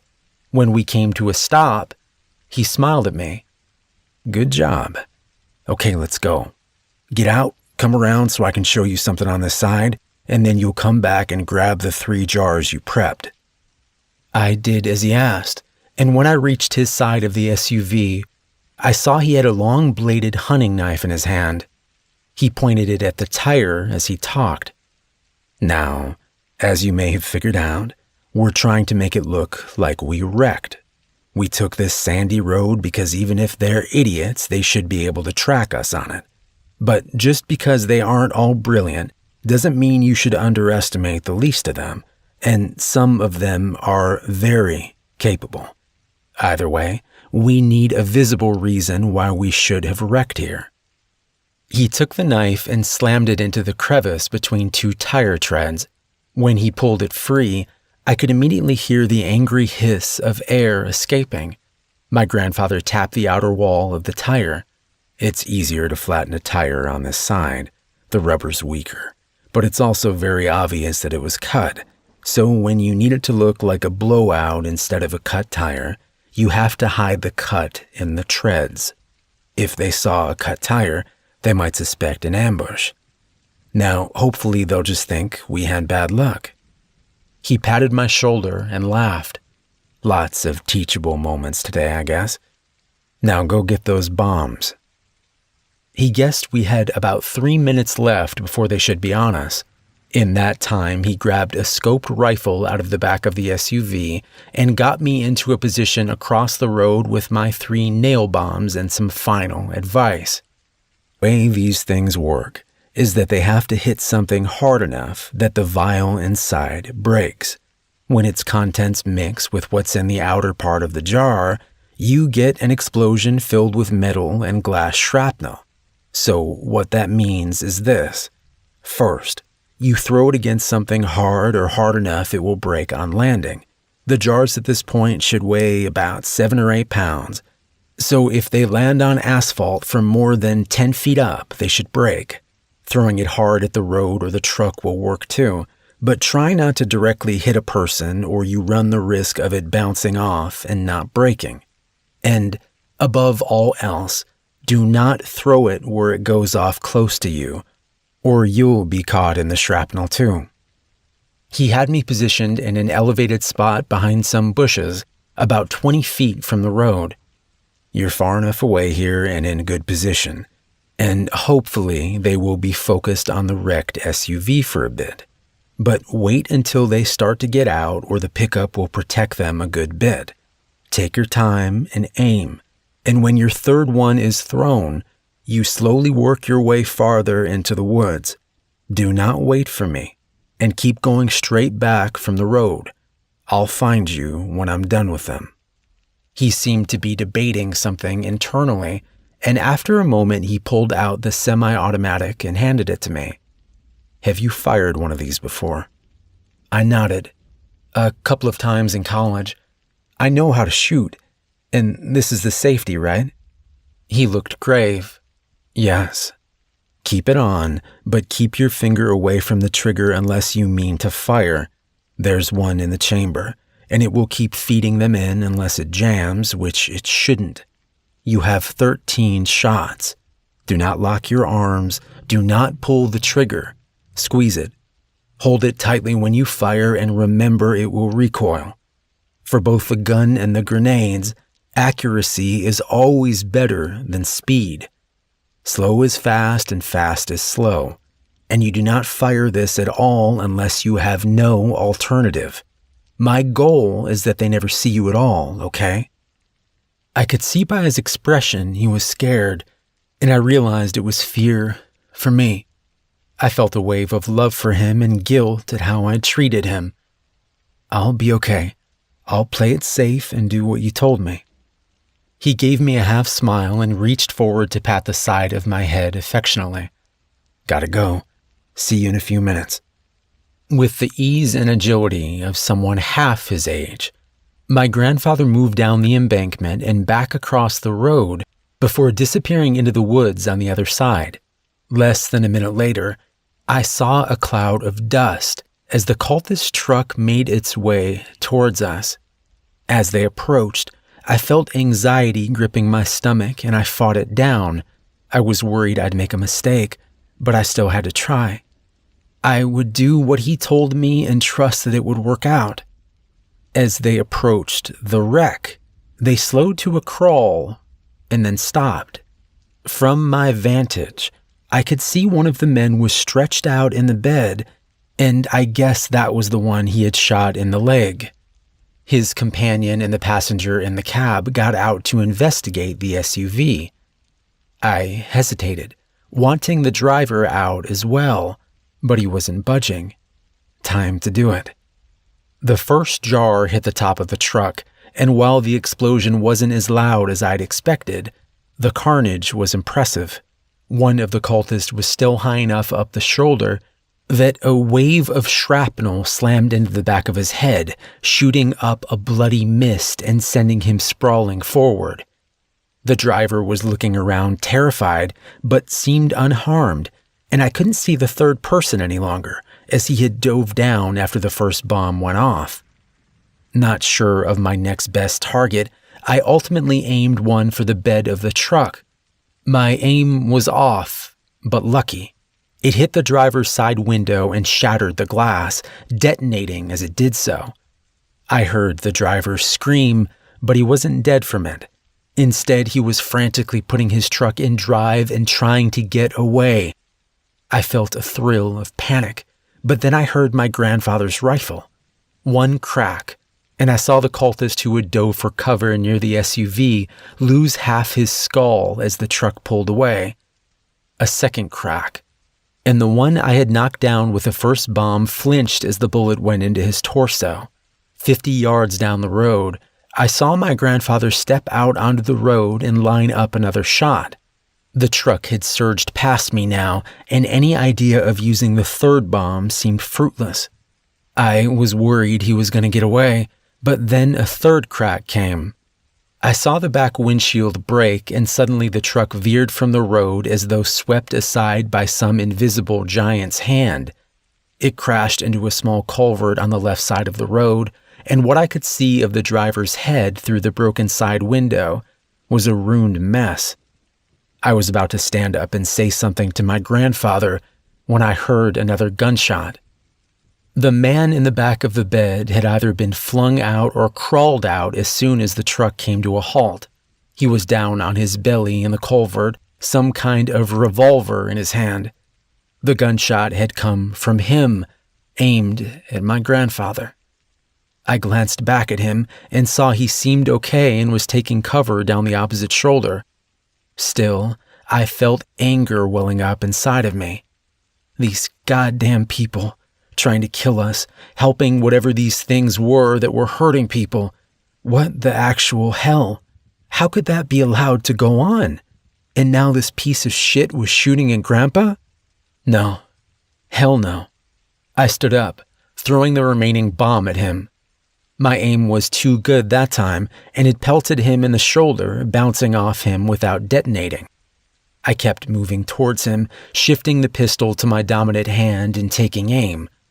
The first shot went wild, so did the next two, and by then he had gotten over being struck and figured out where the new shots were coming from. I saw him turning and aiming towards me and forced myself to slow down. I lined up a shot on his chest and squeezed the trigger. He fired a second before me, but it went wide. Mine didn't, and I saw him jerk as the shot took him in the shoulder close to where the jar had struck. He dropped the gun with a shriek, but I kept firing, emptying the clip into him. I looked around to see my grandfather approaching. He looked at the bullet-riddled body and then at me. Looks like you got him. You okay? I nodded silently, trying to keep my hands from shaking in front of him. My grandfather moved past to check the driver before coming back to me. They're all dead. I don't know if any of them are tied to the sheriff's office or not, but we may get lucky and be able to find that out. Believe it or not, these guys carry their wallets on them most of the time when they do this stuff. I guess they're worried about getting a ticket. He gave me a serious smile and squeezed my shoulder. I know what we just did wasn't easy, and you're still in shock now. That's okay. But I need you with me. Can you change out our flat tire for the spare while I check their bodies, get rid of that last bomb, and get our shell casings? I smiled weakly and said I could. 20 minutes later, we were back on the road and headed away from the carnage. My grandfather had found wallets on 3 of the 4 men, and one of those men had an ID card identifying him as a dispatcher for the sheriff's office. It was a small comfort, and it wasn't a guarantee that the House of the Claw wouldn't still be after us, but it was something. I asked him where we were going, and he hesitated. It's time I take you to where I do my real work. I need to tell you more, and there are things you need to see. He paused as though picking his next words carefully. Some of it is going to be hard to hear and hard to look at. I think we may be past you not believing me or trusting me, and that's great. But it also makes it harder when I have to show you things you aren't going to want to believe. I felt fear creeping back in past the staticky shell of shock and adrenaline. What do you mean? Just that there's more to all of this. And it's a lot worse than some random monsters occasionally killing people for fun, as though that wasn't bad enough. I'm not trying to spook you, just prepare you. For now, try to rest some. We've got a ways to go. What troubled me more than his words was the way he said them and the haunted look in his eyes as he studied the road. For all that had happened, he had never really seemed rattled or afraid, aside from worrying about me. But whatever he was thinking about now, I could tell he was shaken. I don't know my grandfather well, but I know him much better now than I did just a day ago, and whatever is able to truly worry or scare that man, well, it terrifies me. We rode silently for some time, with my initial assumption being that we were going back to his hometown for him to tell me the rest. As we drove, however, I began to realize that we were going north rather than east, taking the highway for 2 hours before he turned off onto a small paved road that later led to a gravel one. Another few miles and we turned onto a concrete driveway that led up to a metal gate and a chain-link fence, topped by razor wire and several surveillance cameras. A sign next to the gate read, Jagger Solutions Incorporated. I looked over at my grandfather, perplexed. What is this place? Why are we here? He smiled at me as he tapped a remote attached to his visor and the metal gate began to open. We're at the Batcave. I couldn't do research and other things related to all this close to home, so I bought this place. He was pulling through the gate now and gesturing to the 3 large warehouses contained within the fence's perimeter. This used to be a warehouse for an importer. Guy sold rugs and carpet, I think. But when he died, the place sat unkept and unsold for years before I found it. Got it for a song, though the repairs and modifications did take some time and money. He pointed to the farthest building. That's the main building there in the back. Those other 2 are mainly for storage and some fake inventory in case the place ever got audited or broken into. Most people don't even know it's tucked back here, though. As we drove past the first 2 buildings, I saw relatively new-looking signs cautioning forklift safety rules and the importance of always wearing a hard hat and gloves. I pointed at them. Safety first, huh? My grandfather nodded. Yeah, me and my non-existent workers have never had a workplace death since I bought the place. He paused. Well, except for outsiders. We parked outside of the building, and he led me to a door with a keypad making a point of showing me the code before we entered. Inside was largely empty, except for a pickup, an SUV, and a corner of the building that had been converted into a workshop of sorts, filled with workbenches and tools along with a heavy oak desk. I looked at him questioningly. "The Batcave?" He let out a chuckle. "No, not this." He walked over to a far corner that was largely in shadow, and as I drew closer, I saw that it contained a stack of what looked like corrugated roofing tin. He went to a spot at the edge of the tin and stepped on it with his foot. With a loud hiss, a portion of the tin lifted up to reveal a growing slit of amber light.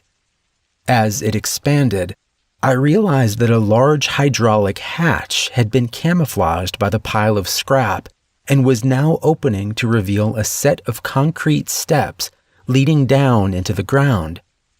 My grandfather pointed at it proudly. "Batcave." He led me downstairs, which consisted of a short hallway with a small living area, including a shower, sink, and toilet on one side, and a larger room that was clearly a lab of some kind on the other. At the end of the hall was what looked like the door of an old bank vault. When I mentioned that to my grandfather, he nodded. "That's because that's exactly what it is. As you can imagine, after I got this place, I had to have all this underneath added in. I convinced the contractor I was some kind of doomsday prepper.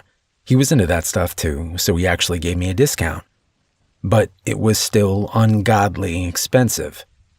He pointed to the vault door. "But this I actually got for free. Kind of." He took 2 large metal keys from his pocket and stuck them in the door. They turned with a large metallic thunk that made me think of bank robbery movies I had seen. He then gripped the wheel in the center of the door and gave it 2 full turns before tugging the door open.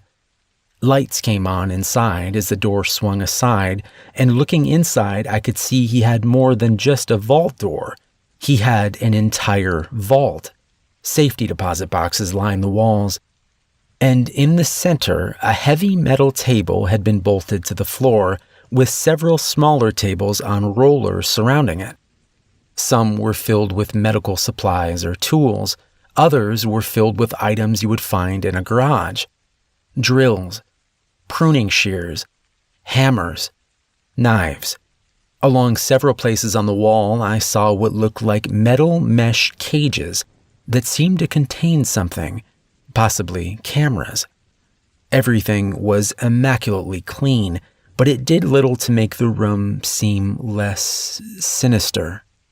"It looks like a cross between an operating room and a torture chamber." Speaking the thought before I realized it and looking quickly at my grandfather, afraid I'd hurt his feelings. But he was nodding as he looked into the room before meeting my gaze ruefully. "That's pretty much what it is, if I'm honest. I got this vault from a defunct bank in Arkansas after I had started work on this place. The bank building was being converted into a restaurant of some sort, and they just wanted the vault gone. So I had to pay for the removal and transport, which was quite a bit even 20 years ago when I got it, but it was worth it." He pushed the door back closed and led me back into the living space. Aside from a cot against one wall, it contained an overstuffed chair and a sofa along with a pair of small tables. Sitting on the sofa, he gestured for me to sit in the chair. "Before I try to tell you any more, I think I should show you something." As I sat down, I saw he had picked up a tablet from the small table next to the sofa and was tapping at it. After a moment, he handed it to me. It was a video, and even before I hit play, I could see it was taken with a camera in the vault room. It looked very similar to how it looked now, except for the little girl tied to the metal table. I felt my stomach lurch, and I had to fight to resist the urge to ask more questions before hitting play. But I'd come this far, and I needed to see it through and have some faith. When I started the video, I could see the girl struggling at the straps that held her. The video was not of the best quality and seemed to have been filmed through some kind of mesh, like those small cages I had seen in the room, but I would have guessed she was no more than 10. After a couple of minutes of tugging at the straps, she became deathly still. I leaned closer to the video, squinting to look for any signs of life. Nothing. I glanced at my grandfather. He pointed to the tablet. "Keep watching." Returning my gaze to the video, I waited and watched. Several minutes passed. Suddenly, I saw the briefest glimpse of her entire body seeming to flicker or jump, and then the video went scrambled for half a second. When the image returned, it was in infrared mode, and I almost threw the tablet down. Where there had been a little girl, there were now strings of coiled, stringy flesh that stretched out across the room in all directions like some kind of macabre spiderweb of gore. My first nonsensical thought was that the girl had somehow exploded and that the image had frozen mid-destruction, but then I saw the strands of meat moving out of their own volition, running together and pulling apart like chewing gum as they explored the walls. This wasn't that little girl at all, or at least not the version of her that had been there moments ago. I looked back at my grandfather. "This is one of them?" He nodded and began to explain. 2 years after Salk's death, I had 3 more hunts under my belt. I had already learned that many of them behaved differently from Salk, and that the outsider's human form and the monsters were one, or at least inextricably linked. But I had only seen one of the 3 actually transform, and he was radically different than the thing that Salk became. He was a young guy named Stephen Kolchak, and he worked construction in Atlanta. I had taken to going to medical conferences different places to have a reason to travel and widen my net and search for more outsiders. I'd encountered him at a diner near his current worksite and decided to extend my stay a few days. I trailed him back to work and found he was working on a high-rise apartment building that was going up nearby. He knocked off at 4 that afternoon, and I kept up with him all the way out of Atlanta proper and into one of the suburbs where he lived with his parents. I followed him for the next 3 days and nights as best I could, and on the 3rd night he left home and headed back into the city. At first, I thought he might just be going out somewhere, but he headed right back to the worksite. He didn't seem to have a key to the gate, but he scaled the fence nimbly and ducked into the shadows of the partially constructed tower. I went down the fence a couple 100 yards and followed suit. It took me a couple of minutes to find him in the dark, but then I saw him in the dim illumination of a distant streetlight, standing just inside what would one day be the lobby of the building. He was looking up at one of the walls as though trying to decide something. His face half hidden in shadow, but the portion I could see was as blank and emotionless as Salk's had been. Then he changed. In the blink of an eye, where Stephen Kolchak had stood, there was a much smaller creature.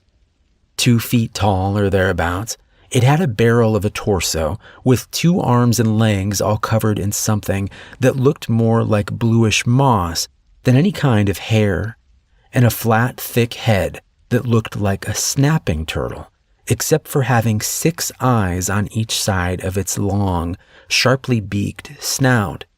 It gave out a small, contemplative clicking noise as it shuffled back and forth, still looking up at the wall. Suddenly, it leapt up 10 feet and clung to the spot it had been considering. As I watched, it began to lick the wall with a long black tongue, each lash leaving a blue-gray trail of slime on the spot that quickly blended in with the concrete. I had no idea what he was doing, but I knew it was nothing good.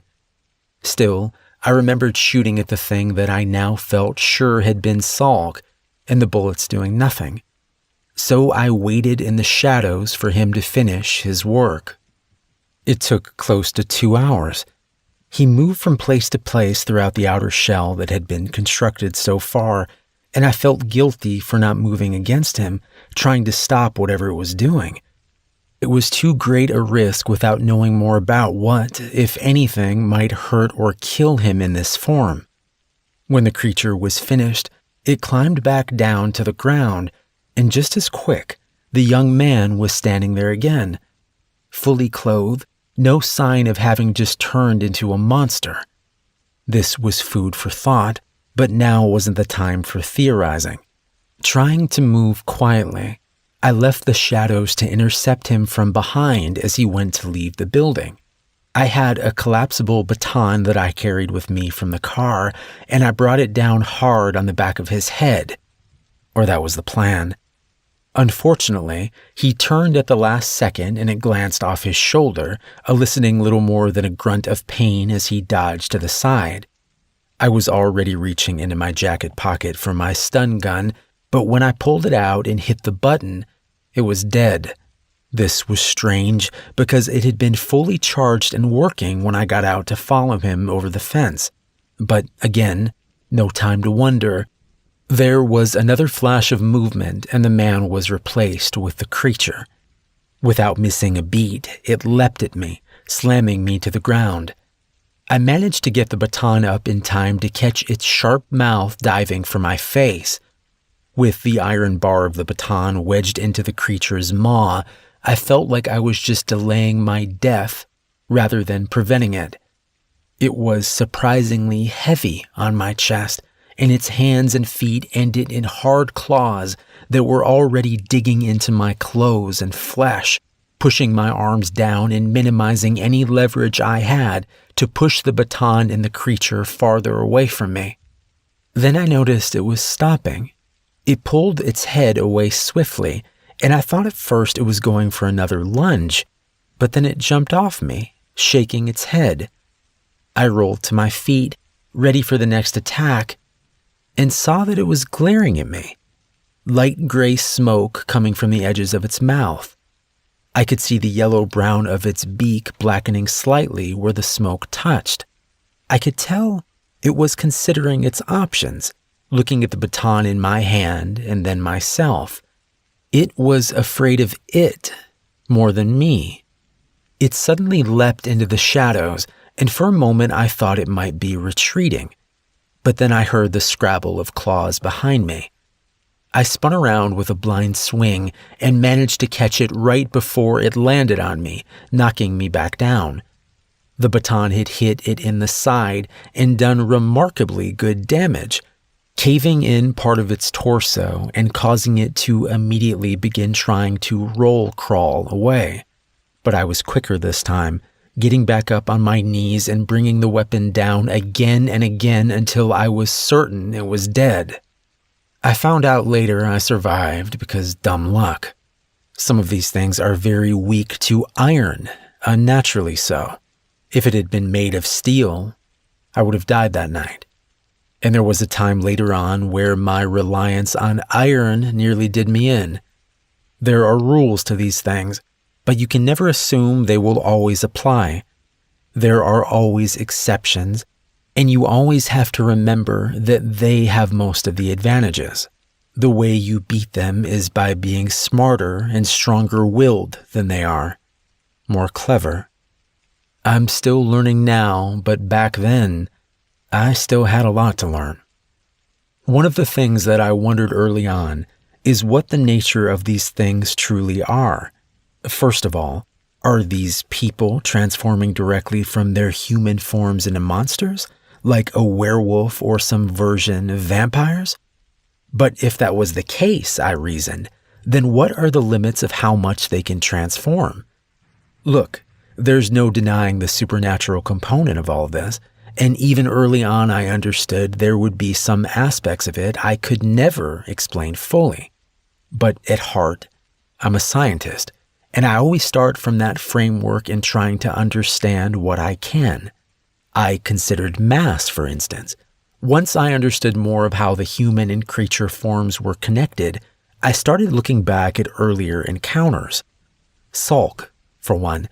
That creature was over half again as large as him as a man, and while you can displace mass to some extent if he was less dense in spots, I can tell you from the sound of it chasing me and the force with which it knocked me out that the monster version of Sulk weighed significantly more than the man did. And this creature I just told you about, it was less than half the size and weight of Stephen Kolchak. Even if his physical body was somehow transforming into that thing, where did the rest of the meat and bone and fluid go? And then you have examples like the video I just showed you. These things take all kinds of forms and sizes and then go back to looking like people the next instant. But the biggest sign was the clothes. They weren't shucking off clothes or ripping them apart as they changed. They would turn back into being human with hardly a wrinkle or smudge. So they aren't transforming. They're swapping places. It was a theory at the time, but since then I've managed to get some footage slowed down enough that you can see the transition happen, if just barely. It's similar to when you drill through the seed, though it happens even quicker. One moment the person, next moment the monster, or to be more accurate, they are both the monster, just with different strengths and weaknesses inherent to each form. Both are capable of doing a great deal of harm, and I've seen more than a few that seem to rarely change at all to their other form. Their goals don't require it, I guess. When I had this place set up, I redoubled my efforts to learn more about them and those goals. I have a very secure closed-circuit filtration system running into that room so I can control if there's air or not, and pump in gas to sedate or kill if I need to. The system has no ties to the other ventilation down there, so even if one of those things turned into a mist, it couldn't get out once the room is sealed. Though I doubt that's a possibility in any case. One of the consistencies I have found between all these outsiders is that their non-human form is always at least semi-solid and is never so small that it can't house the seed. The seeds do show up on MRIs if you know what to look for, but for obvious reasons, I've never been able to scan one in creature form. But I believe the seed is the key. It acts like a gateway between this reality and wherever those things come from. What looks like a transformation is actually a swapping of sorts. But if you destroy the seed, you destroy the gateway. And if you kill the human body, the seed will dissolve approximately 37 minutes after brain death. That's by design, I think, just like most of this is by design. As he had talked, my grandfather had been animated telling about his encounter with Kolchak, but that life had drained away as he talked about all he had learned. Now he was silent a moment, staring off with a melancholy expression, before looking back to me and forcing a smile. He leaned forward and tapped the table. "Did you notice the wire mesh in front of the camera in the video? Did you see those wire boxes in the vault?" I nodded, and he went on. "When I first captured one and put it in the vault, I set up 2 camcorders to record what happened.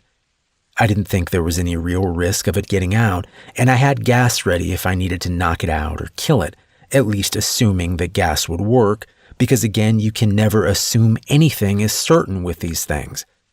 In any case, I lock it in, it wakes up, it transforms for a while and tries to get out. I can hear it beating against the door.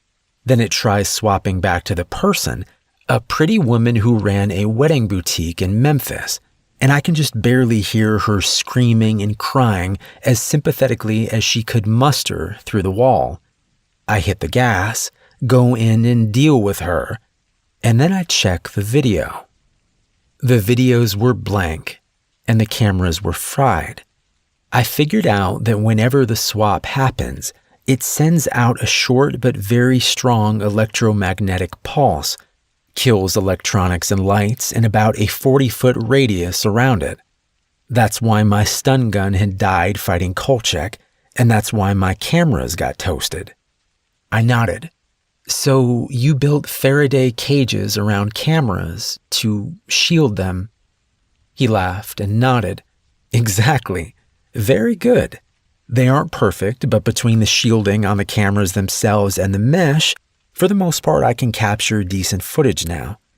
His expression was lighter for a moment, but my next question brought back the look I had feared since we left our fight with the house earlier in the day. So you talked about them having goals. Have you figured out what the point of what they're doing actually is, or is it just random?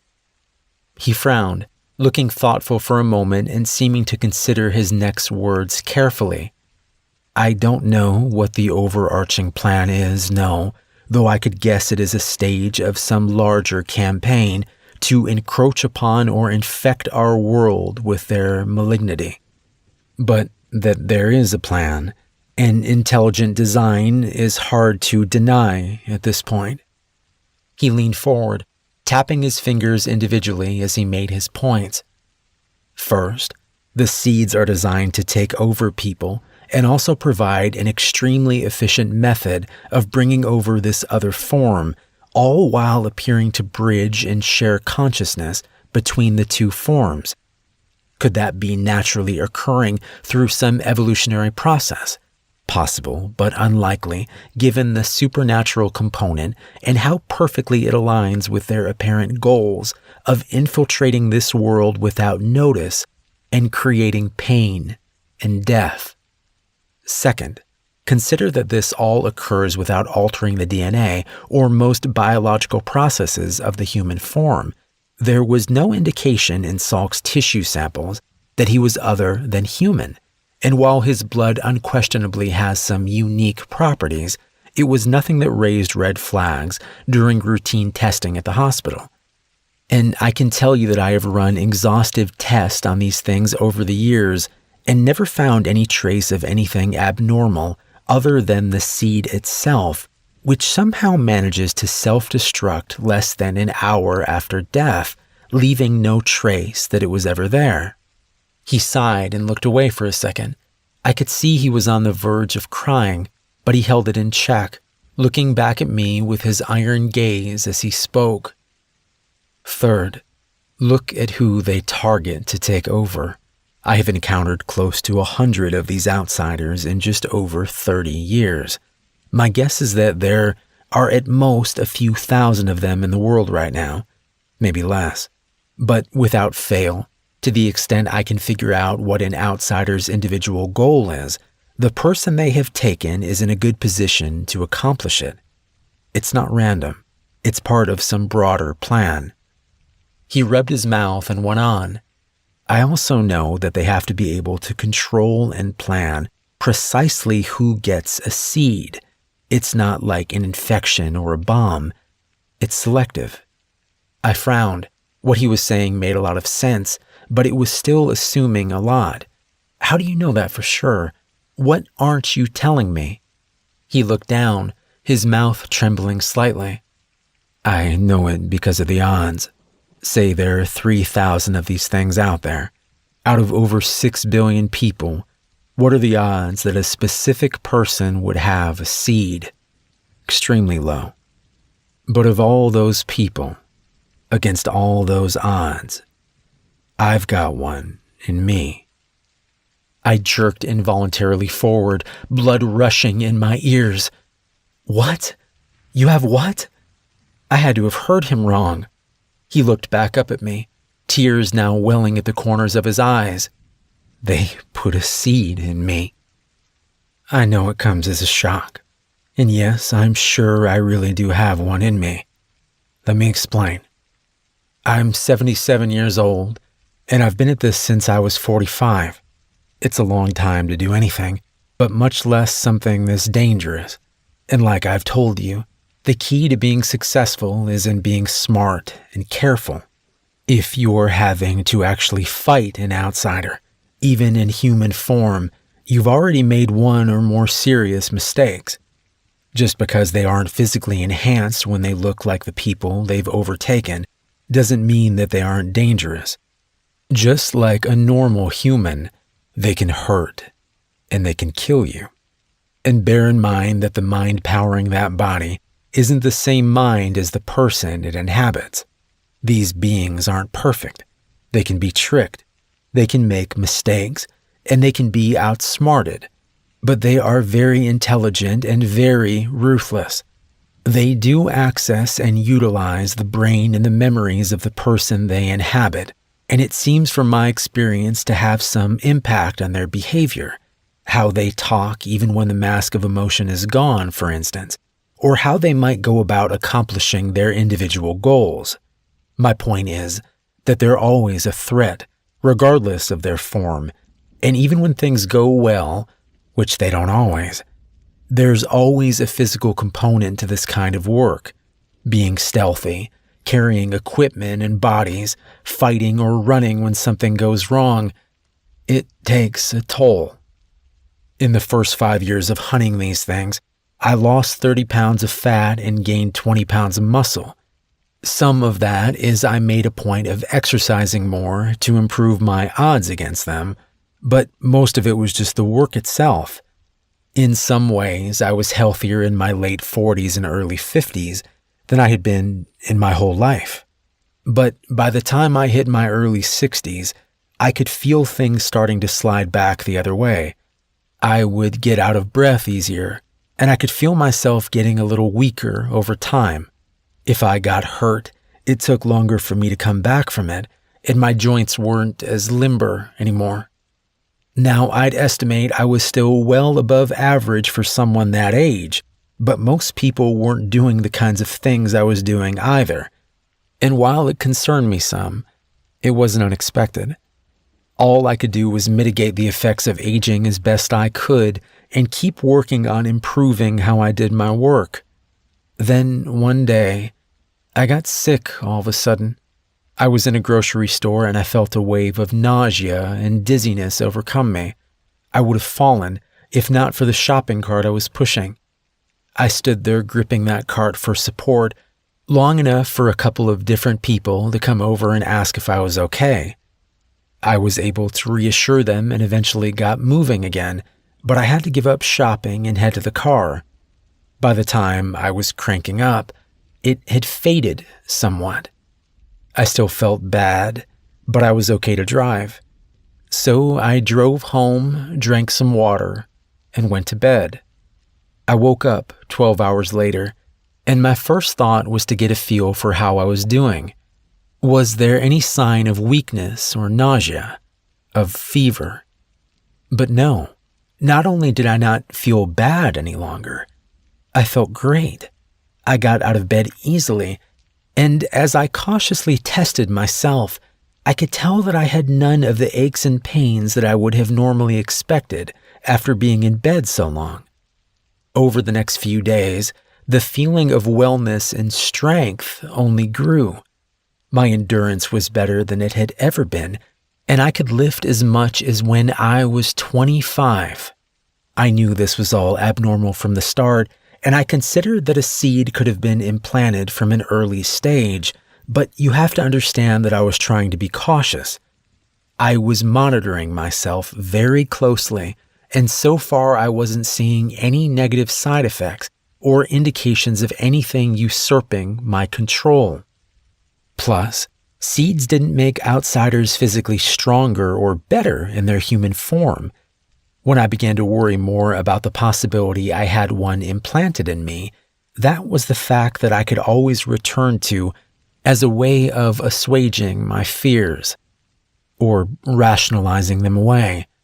Because I admit I didn't want it to be a seed, and I didn't want the way I felt to go away. It was easier to just keep enjoying the benefits and keeping watch for any trouble rather than getting a definitive answer. I had already learned I could detect seeds with an MRI, but when the thought of testing myself would periodically arise, I would always find an excuse for delaying it, waiting until I had gathered more data. I was being foolish and selfish, trying to lie to myself and doing a poor job of that. But then, I got shot in the chest. While I've had several encounters with the House of the Claw over the years, today was only the fourth time I actually had real combat with them. The first time was when I was in my 50s, and the second time was a short time later with the remainder of the first group, which taught me the importance of killing an entire cell when you can. The third time was about 6 months after I had gotten sick in the store and woke up the next day feeling so much stronger. I had hunted down 2 outsiders in that 6-month period, but the second one had a group of the house that were serving it, which I learned a few days later when they ran me off the road. There were only 4 in that cell, and the first 2 I actually managed to run over with my car by playing possum when they approached to see if I was dead. The third started to run, and was actually shot and killed by the 4th as some kind of weird cult court-martial. Then he turned the gun on me.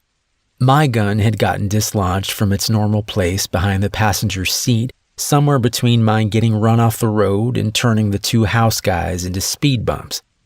The 4th member was too close for me to search for the gun and at a bad angle to try and hit him with the car, so my thought was to reach him with my baton before he turned his attention from the cohort he was murdering back to me. I almost made it.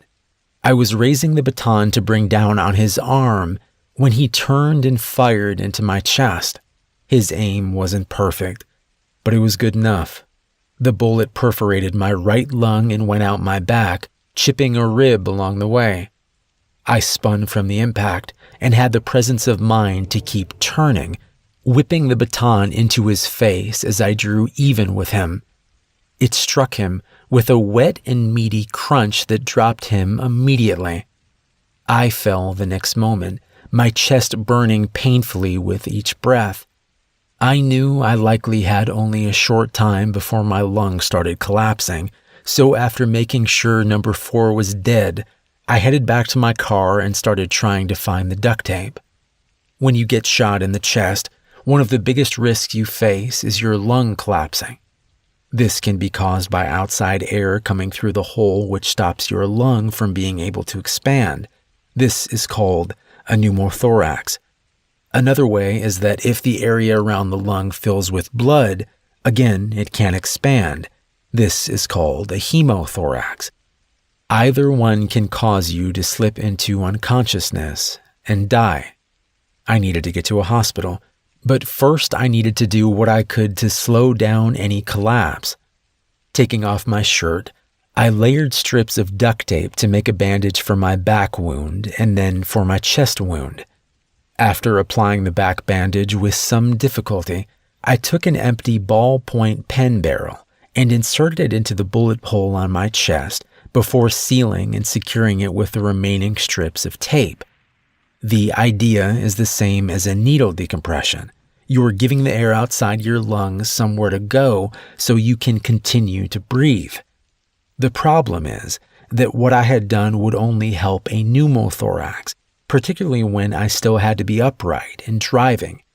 My chest cavity and lung could still be filling with blood and kill me just as quickly.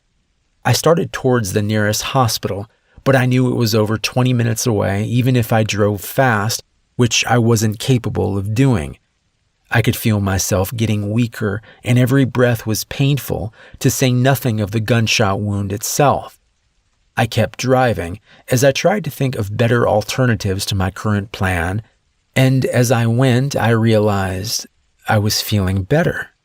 At first, I thought it was my imagination or the onset of physical shock, but as the minutes passed, I could see tangible improvements. The pain was fading, and I wasn't having problems with my breathing. Finally, I pulled over and carefully removed the pen barrel and tape from my chest. The hole actually looked smaller and wasn't bleeding anymore. I gingerly reached back to where the bullet had exited and peeled away the tape. When I probed with my fingers, I found tender but untorn flesh. I started driving again, still headed towards the hospital at this point.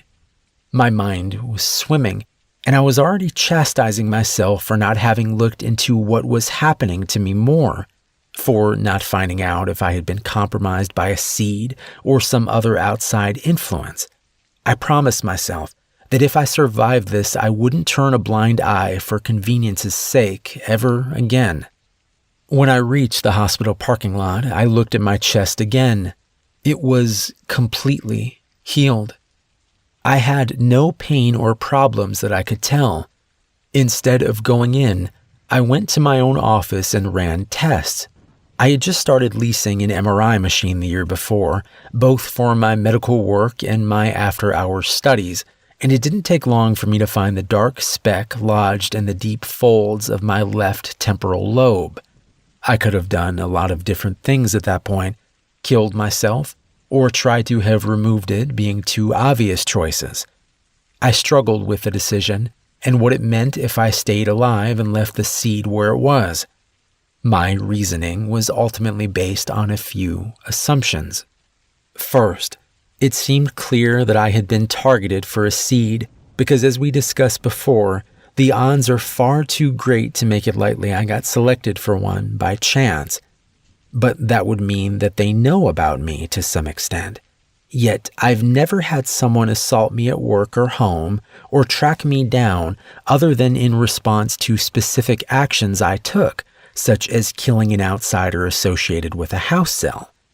Attacks against me seemed to always be about what I had done, not some greater knowledge of who I was or what I had done in the past. Now, that was still a guess. They could have reasons for not attacking me at times while knowing everything about me, but my suspicion was that they targeted people by some means independent of knowing a name or specific address. My experience since then has continued to bear that out. It's almost instinctual, I think, though that instinct is propelled by intellect and purpose.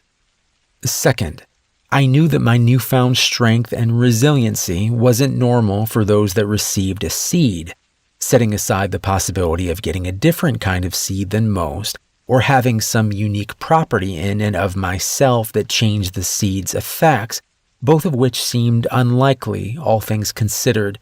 I found the most likely answer was Salk's blood.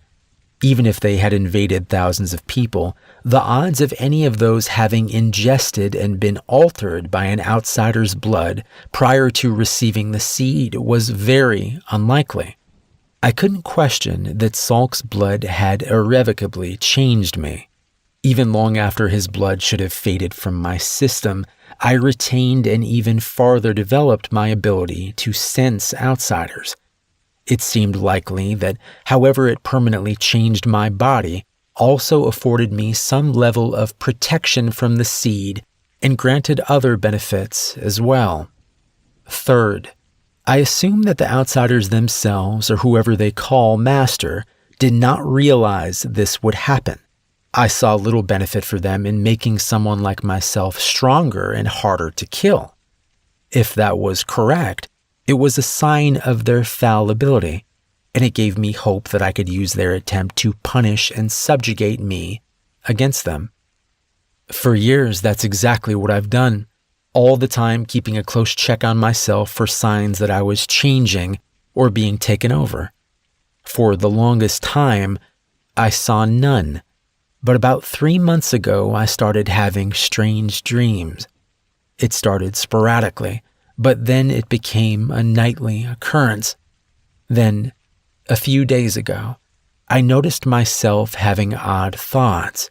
You have to understand that whatever my mistakes in all of this, I have truly tried to remain responsible and have trained myself to be hyper-vigilant to any signs of a problem since getting the seed. Part of that has been examining my internal self, going into my inner dark and finding the person who lives there, coming to know them well. I know my thoughts and some things lately. It's not me. I haven't lost control, not that I can tell, but I can't continue on like this any longer. It's too great a risk to everything I care about, including you. I've made friends over the years. Some are people I have helped. Others are on the inside of this thing like I am and, well, like you are now. at least to some extent. One of those friends is a doctor, not a surgeon really, but I helped save his daughter a few years back, and he owes me. He knows enough, and I've told him enough, that he can do the procedure I've taught him to remove the seed from me. I've never done this procedure on someone before, and I have no way of knowing if it will work. One of several things will likely happen. 1, he will be able to extract the seed with minimal brain damage and no fracture of the seed. If that happens, I will likely live and be okay. 2, he will extract the seed intact, but it will cause significant brain damage, either killing or severely impairing me. That is not my favorite outcome. 3, he will fracture the seed during extraction, and I will get transported either alive or dead to wherever these things come from. Hopefully dead, because I don't think they will greet me warmly. 4, the seed will react to being extracted and either take me over or kill me. Now, there is another possibility in all this. Given our history, I think it's unlikely, but I can't rule it out. If my doctor friend Prakash has been gotten to, he may try to kill me while I'm under. In that event, or if the seed does start taking me over, it would be useful to have an insurance policy. As I can tell, you've already guessed that I'm talking about you. This is nothing you have to say yes to, and I hate the idea of putting you at more risk than I already have. The procedure isn't going to be for 4 more days, so you have time to decide in any case. My original plan was to help you finish sorting out your folks' stuff and then come have the procedure on my own. If I didn't make it, well, I got to spend some time with you and you would hopefully have some good final memories of your grandpa. But things never work out quite like you plan. Your knowledge and involvement today opens up a new possibility, but one that you need to seriously consider before you decide what you want to do. If you say no, I'll spend the time I have with you now if you're willing, and I can always look you up later if things go well. If things don't, well, we'll discuss contingencies before you leave if you decide you want out. If you say yes, then you have to commit to it for not only my sake, but yours. I can't have you in a dangerous situation that you aren't prepared for. What I'm saying is, if you decide to stay and help, you have to be ready to kill my friend. You have to be ready to kill me. You need to think about it for a while before you answer, because this hole only goes deeper and darker the farther in you go. I think I've done some good in my life, but I have no illusions about who it's made me, or more accurately, what it's brought out in me. I'm a killer, and that's not an easy thing to face and live with for a lot of people. It's up to you to go into your inner dark like I did and find the person that's waiting there. See what they are and aren't capable of living with, and if you can embrace that. Just remember that when you really find them, past all the bullshit and self-deception, you'll have found something valuable and true. Whether they want to stay or go, kill or run, whether you love them or hate them, that inner self won't lie to you. Sometimes I think that's the worst part. They're so goddamn honest. My grandfather's going to die, and it's my fault. That's the thought that keeps pushing to the surface as I pound on the lab door, screaming for Prakash to let me out, to not do this. I try to force the idea back down. It's a distraction and I need to focus, but it keeps working its way through me like shrapnel driven by some inexplicable need to harm. I step back and slam against the door with my full body weight once, twice, and on the third time I feel my collarbone give way when I hit. Biting back a sob of pain and rage, I beg again through the door for the doctor to leave him alone. But the only answer I receive is silence. I had gone to pick up Prakash from a department store parking lot over an hour away. He was a small and fidgety man, standing next to his car with a small duffel bag in hand. When I identified myself as Dr. Barron's grandson, he greeted me warmly, and when I handed him the black sack to put over his head and asked him to get in the back so he wouldn't be seen, he nodded without complaint or any sign of surprise. Whether that was because my grandfather had already told him he couldn't know the location of where he was going, or because he was just that compliant, I wasn't sure. I looked through his duffel bag, but it was just a collection of medicines, syringes, and a few other medical supplies that I supposed he brought in case my grandfather had forgotten something that was needed for the procedure. We drove in silence for the most part, other than me periodically asking if he was comfortable enough. And when we arrived back at Jagger Solutions, I carefully led him inside the warehouse where my grandfather was waiting. After patting him on the back and thanking him again for his help, my grandfather led Prakash down to the lower level before finally removing the black sack from the man's head. Prakash had looked dazedly around at the bright lights and new surroundings before focusing on us and smiling. He said he was ready to begin whenever we were, and in less than an hour, my grandfather was in the vault and under anesthesia, strapped down to the same metal table where so many outsiders had lain. I didn't like the look of him on that table. In a hospital gown, asleep and tied down, he looked so vulnerable. As he had instructed, I was standing at the open door to the hatch, gun ready in a holster at the back of my belt. I knew that Prakash had seen the gun, and I had made no attempt to hide it, figuring its presence might serve as a deterrent if he was up to something nefarious after all. But I thought my grandfather was right. Prakash seemed to be a good man who genuinely liked my grandfather and deeply appreciated him saving Prakash's daughter years before. They had talked amiably for a few minutes as my grandfather had gone under, and it seemed natural and heartfelt. As he was fading into unconsciousness, my grandfather had waved me over. When I was close by, he gave my arm a squeeze and met my eyes. "Remember everything we talked about. I love you, and I'm very proud of you." I saw tears forming at the corner of his eyes. "I put a letter for you on my desk in the lab, too. Just wait and read it when this is over, however it turns out." Giving me another squeeze, his eyes began to flutter shut as his hand slipped away. Wiping my own eyes, I went to my post by the vault entrance. While my grandfather had described the procedure to me, I had only understood it at the most basic level, and I assumed it was going to be a fairly long operation. In truth, after Prakash started to work, it was all done in less than an hour.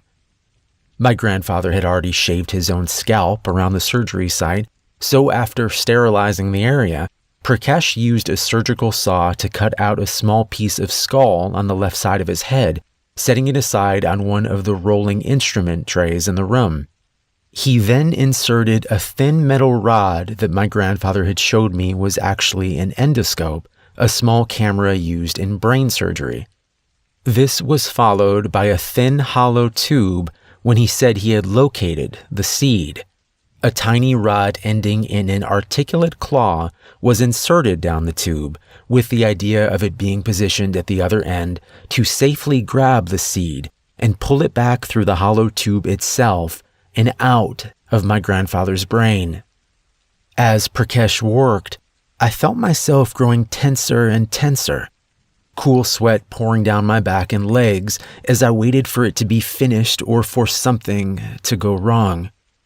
I kept imagining my grandfather suddenly waking up and trying to attack us as the seed took him over.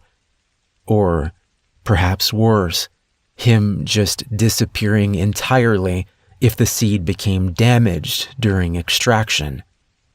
But nothing like that happened, and when Prakash finally removed the extraction rod, I saw the small metal claw at the end held something small and black. Is he okay?" I blurted out, instantly regretting any distraction I might be causing while surgery was still going on. Prakash didn't turn, but nodded. "He's very strong, and I think it went well. Like your grandfather probably told you, this isn't my specialty, but after I replace the skull door and bandage him up, he should be done." I nodded back before realizing he couldn't see it with his back turned. "Good. That's awesome. Thank you so much for helping us." I thought for a moment I saw Prakash flinch, but he continued to work steadily, and I decided it was my imagination. A few minutes later, he was finished and washing up, and when that was done, he approached me with a small plastic tray. In it was the seed. "He wanted you to store this, I think. In the lab, maybe." I nodded.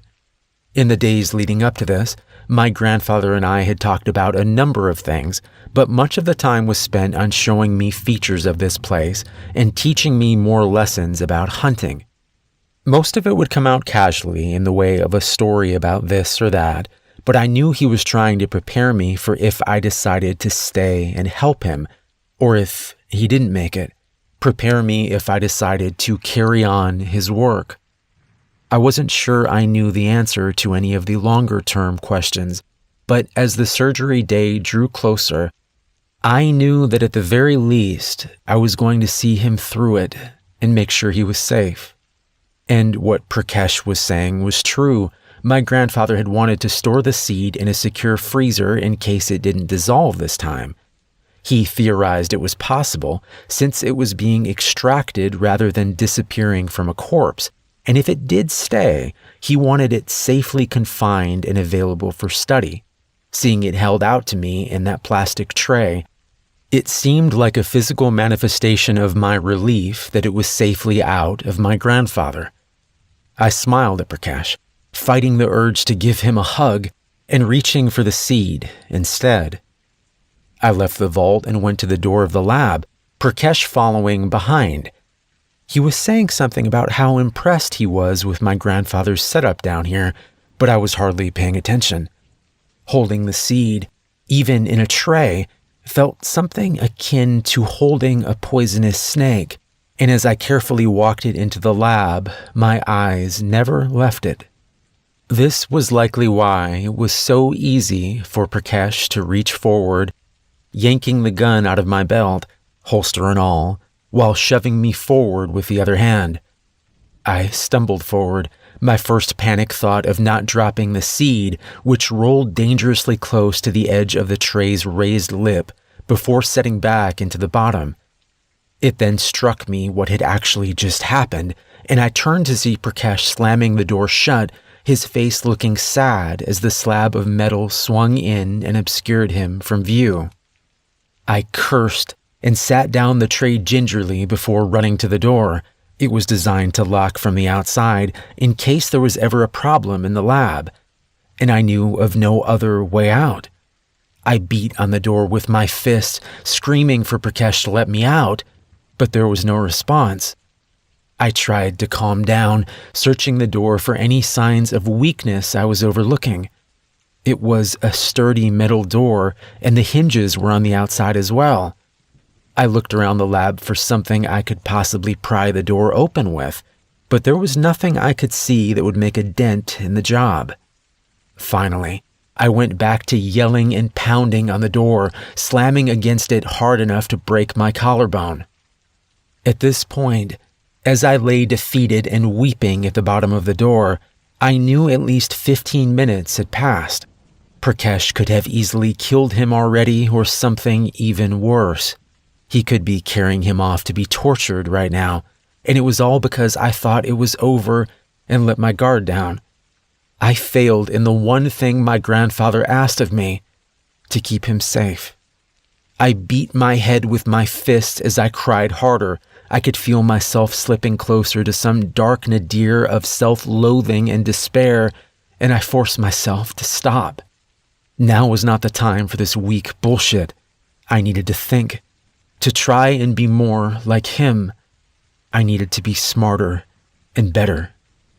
Wiping my face, I stood up and started looking for anything that I might have missed or that might be useful. I saw my cell phone on one of the counters, but it was useless at the moment. My grandfather had turned on a series of cell phone jammers before I arrived with Prakash to keep him from being able to communicate with the outside world while he was with us, and the controls for them were in the living quarters, not the lab. I jammed the phone into my pocket and kept looking. When I reached his desk, I saw the envelope he had left me sitting at its center. I hadn't even noticed it when I was looking for a pry tool for the door, but now it was hard to take my eyes away from it. I knew my time was limited, but I felt some dim hope that it would contain some solution for our predicament. That, like so many times before, my grandfather had outthought his opposition before they even knew he was there. I tore into the letter and saw it was written out in his deliberate but messy handwriting. Jason, you're a good man. You deserve to have a happy life, and you need to have your own reasons for what you do and how you live.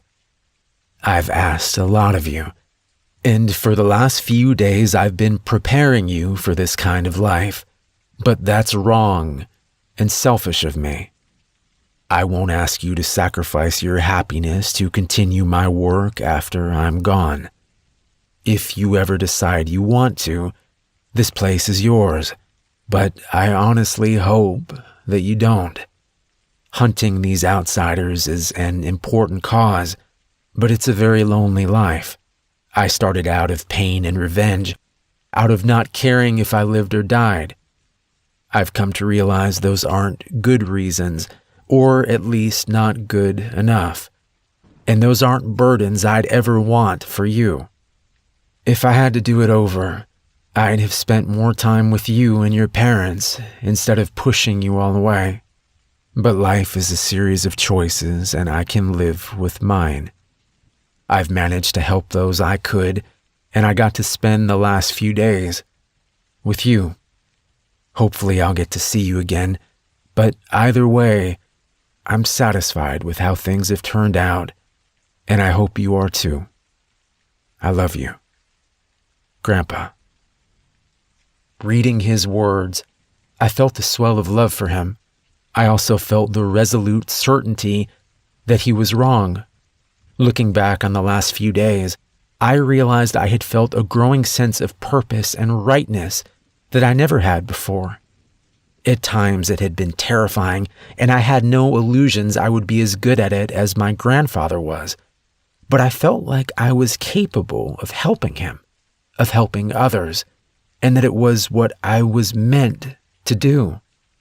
Any last uncertainty faded away as I read the letter, my mind refuting his points as he made them.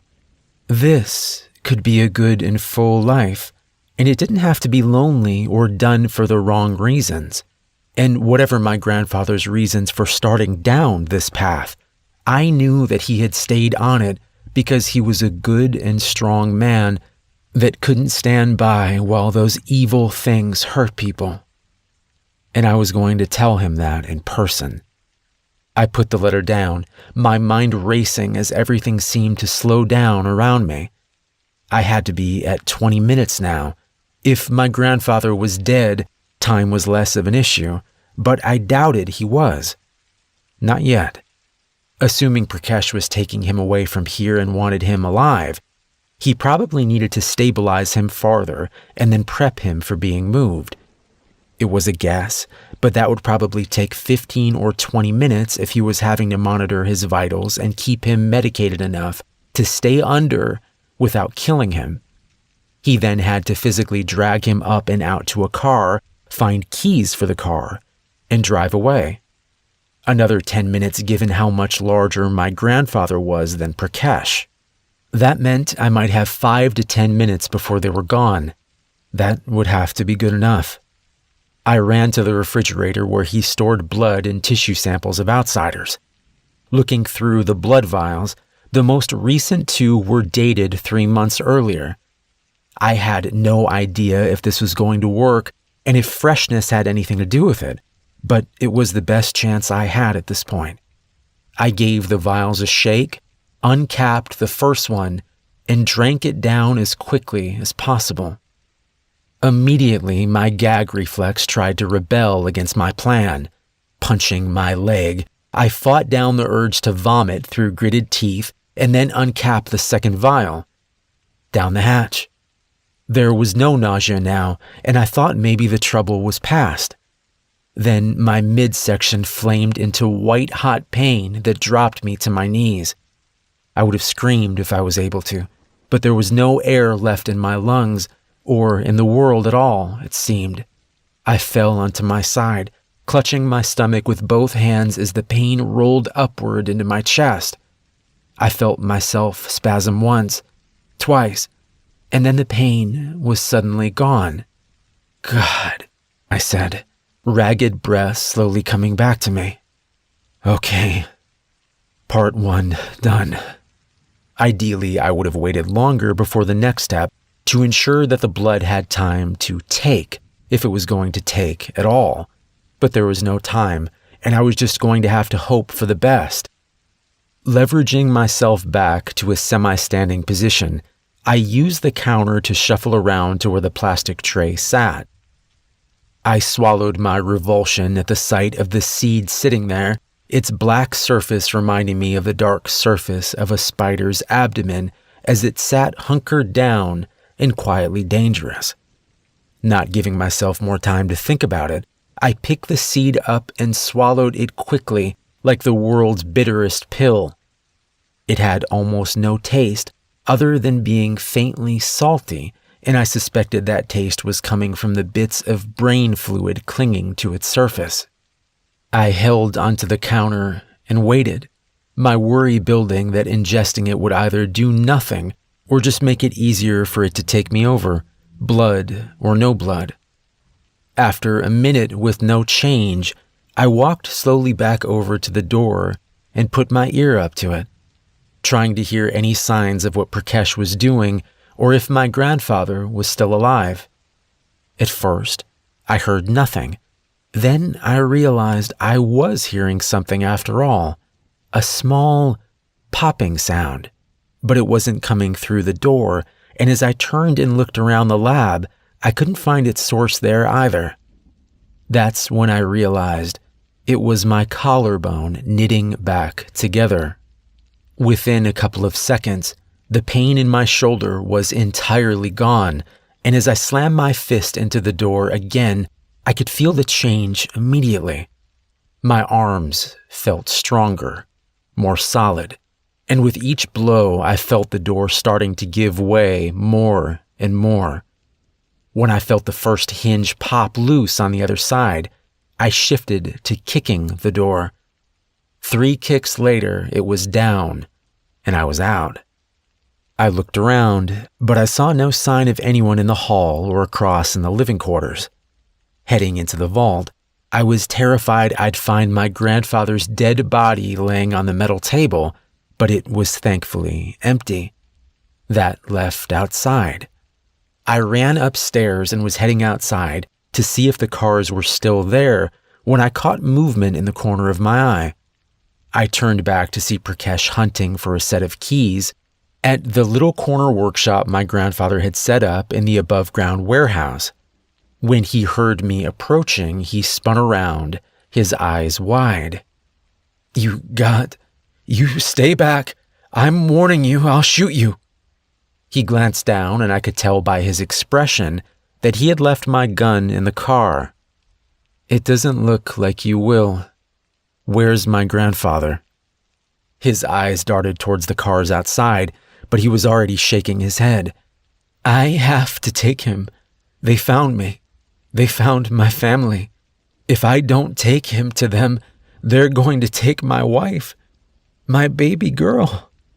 I raised my hand. "Stop. Shut up. Who took them?" "The cult. The House of the Claw. I think they had been looking for us since my daughter got away from them, but shut up again. Your daughter was part of the cult. He nodded weakly. She was brainwashed, fell in with them through a college boyfriend, and when she wanted to leave, they wouldn't let her. She sent me a text asking for help after almost a year, but I had no way to find her. Tears were mingling with the sweat on his cheeks now. I love your grandfather. He tracked her down somehow and got her out of there. Got my girl back to me. She's so much better now. So happy. I can't lose her again. I felt anger flooding my chest as I advanced closer across the warehouse floor. You dumb asshole. Did it ever occur to you that she never really left, or that she fell back in with them? That she's how you got tracked down? He was shaking his head as I spoke. No, that's not possible. She would never. How did they know you were doing surgery on him? Who did you tell? I saw his eyes widen, and it was all the answer I needed. In the back of my mind, I knew that this rage I was feeling was more than I had ever known, more than I could ever really comprehend, but I didn't care. This stupid man and his daughter were trying to kill us. The house was trying to kill us. The outsiders were trying to kill us. And they were all gonna pay.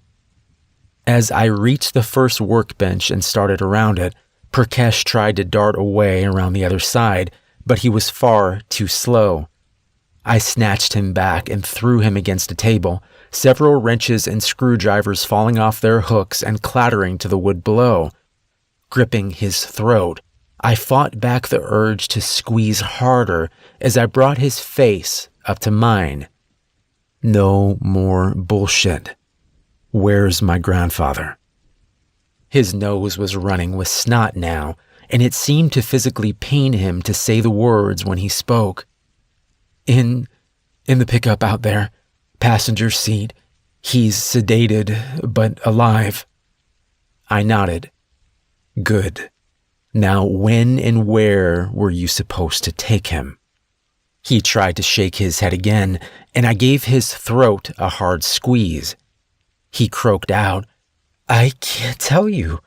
I let go of his throat and grabbed his wrist, holding his left hand down to the table as I picked up one of the screwdrivers that had fell there. An hour ago, I couldn't have imagined ramming a screwdriver through a man's hand, but now it was surprisingly easy.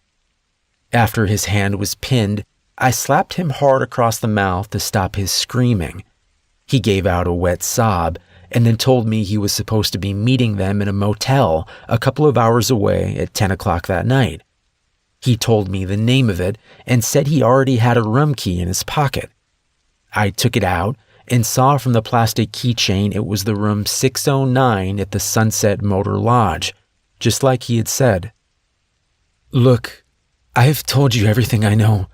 Please let me go. Let me get my family to safety. I stared at him for a moment, weighing my options. I felt the stirrings of what felt like sympathy for him, but I knew better. I had spent so much of my life confusing weakness and uncertainty with mercy and consideration. It was easy to do living a mundane life where the stakes were low and very little mattered. I was finding out now that when things really mattered, the right thing to do was usually the hard thing, but it was also the easiest to see. Sorry, but I'm not done with you yet. After I quickly gagged and bound Prakash and secured him back down in the vault, I ran to the pickup truck to check on my grandfather. He was just as the man had said, slumped over and heavily sedated, but still very much alive. Reaching under the driver's seat, I pulled the key free from where it was taped and started up the truck. To be safe, I drove an hour away to a hospital where I told them that my grandfather had been attacked by some unknown assailant prior to my arriving to meet him for lunch at a local restaurant. Luckily, I'd had the foresight to drive in the direction of his actual hometown, which the hospital was over 45 miles from. And I had Googled restaurants so I could name a real place. The local police were still called, of course, and I gave them an earnest but unhelpful statement. Both the cops and the doctor had questions about the shaved portion of his scalp and the surgically precise wound to his skull, but they could only listen to so many blank-eyed and shrill assertions by me that they needed to find whoever the maniac was that did that to my grandpa, before sullenly giving up. The whole thing looked bizarre, but what could they do about it? 3 hours later, I was done with questions and knew he was in stable condition, so I left to finish what had to be done. By 8 o'clock, I was in room 609 waiting, and the evil cultists were punctual, if nothing else. At 9:59, there was a heavy knock on the door. Looking out the peephole, I saw 3 figures, meaning there was at least 1 or 2 more out there somewhere. I opened the door, staying behind it, figuring they would come on in and be distracted when they saw what was inside. It worked well. As the light from the parking lot security lights spilled across the room, 2 figures tied to motel chairs were illuminated, their forms and features a patchwork of amber light and shadow as the men entered the room in confusion. The first figure was Prakash. He was clearly dead, his arms broken and held at odd angles, and his throat cut almost to the point of decapitation. The second was Prakash's 30-year-old daughter, Gabrielle. Or, as one of the cultists called her, "Gabby, baby, what are you doing here?" The man was rushing forward to kneel at her side, trying to pull the gag off her tear-streaked face. Her eyes had gone to him immediately when the door opened, but now they were back on me, the shadow behind the door. She tried to scream a warning through the gag as it was yanked down, but it was too late. I slammed the door shut behind them, driving a knife into the neck of the closest one as the third started turning towards me. He started fumbling for a gun, but he was slow, and by the time he started to raise it, I had already removed the knife from his friend and slashed it across his eyes, banishing any idea of attack from him forever. He clutched his face as he began to yell, but it was all short-lived. 5 fast stabs into his torso, and he slumped to the floor as his life seeped out onto the dirty orange carpet. By this point, Gabby's voice was free, and she was yelling for Keith to kill me. Keith had different ideas, as he had abandoned trying to free her and was running for the bathroom. They were all going to die. I was going to pursue Keith, but then the front door crashed open as the remaining members of the cell came barreling in. I jammed my knife into the smaller one's thigh, but my hand slipped off the blood-soaked handle, even as the larger of the two brought a ham-sized fist down across my face. I felt something give as my jaw shattered and the world went gray. I was only out for a couple of moments, but it was enough time for the pair of them to hit me again and for courageous Keith to come back in and start trying to explain to Gabby baby the merits of a strategic retreat. I acted as though I was nearly unconscious, taking the hits while trying to propel myself back to the front door. It had slammed back closed after their entry, and while the latch was broken, it seemed wedged shut pretty tight. I assumed they noticed it too, or they wouldn't have let me fall against it in the first place, laughing bitterly about how they were going to kill me for what I had done to their friends. They looked confused as I pushed myself up the door slowly and looked at them, my eyes clear. My face felt swollen and lopsided, and I could feel my jaw itching. "You have Keith looked at the other two, the smaller of which was sitting on the floor now trying to tie a belt around his leg.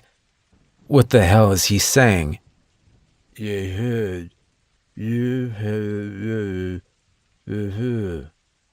God, my jaw felt like it was on fire. Not thinking, I grabbed it and shoved, a bolt of pain shooting through my head as it snapped back into place.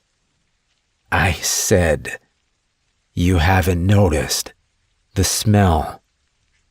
Their eyes were wide, first looking at me and then at Gabby as she started screaming. Shit, I remember when he brought us in here, the room smelled like gasoline. I reached into my pocket and brought out the small flare I had brought from Jagger Solutions. I think I might survive it. I doubt any of you will. Lighting the flare, I tossed it down in the middle of them and watched as everything turned to fire. The newly freed Gabby and Keith ran back for the bathroom, but I had already been in there. The window was too small for a person, and I had soaked the walls in there too. They were already engulfed as they reached the doorway, their flaming bodies dancing together towards an escape they'd never find. The other two came towards me, intent on getting out the door. The small one's pants were already blazing from him sitting on the floor, and after a feeble dash forward that was ended when I kicked him in the chest, he decided that thrashing around on the floor screaming was the best way to go. The large one, the last one, put up more of a fight. He punched me, tried to choke me and shove me out of the way. Finally, when he saw he was burning, he wrapped me in a fiery bear hug as though to take me with him. I burned with him for a few seconds before his ligaments gave way and he slumped down, a layer of his molten skin sloughing off onto the front of my smoldering shirt. I turned and yanked the door open, dropping outside on the concrete walkway to roll away the few places I was starting to catch fire myself. Then I was up and running, around back to where I had parked the car. On the way to the hospital, I stopped and changed into the extra set of clothes I had bought, and by the time I reached my grandfather's room, the only sign of trouble I still carried with me was a sweet, smoky smell that still clung to my hair. I thought he was asleep when I entered the room, but then his eyes were open and staring at me. He didn't say anything at first, and as I approached his bed, he frowned. Who are you? I felt my stomach plummet. After all of this, his brain had been hurt by the surgery after all. But it was okay. I would take care of him, and hopefully over time, I realized my grandfather was laughing, and my jaw dropped open. Sorry, I couldn't resist. You old bastard. That's not funny. He grinned at me. It's kinda funny. He stopped and looked at me, his face growing more serious. Are you okay? I know things must have gone wrong somehow for me to wind up here. What happened to Prakash? I looked away at the wall. He made some bad choices, but it's dealt with. I dealt with all of it, and we should be okay. My grandfather frowned again. I don't want you having to deal with all this. It's not fair to you. I looked back at him, shaking my head. It's my choice. I want to help you, and I want you to teach me. We can do more together. I paused, and neither of us will have to be alone anymore. He studied me for several seconds before clearing his throat and nodding. I like the sound of that.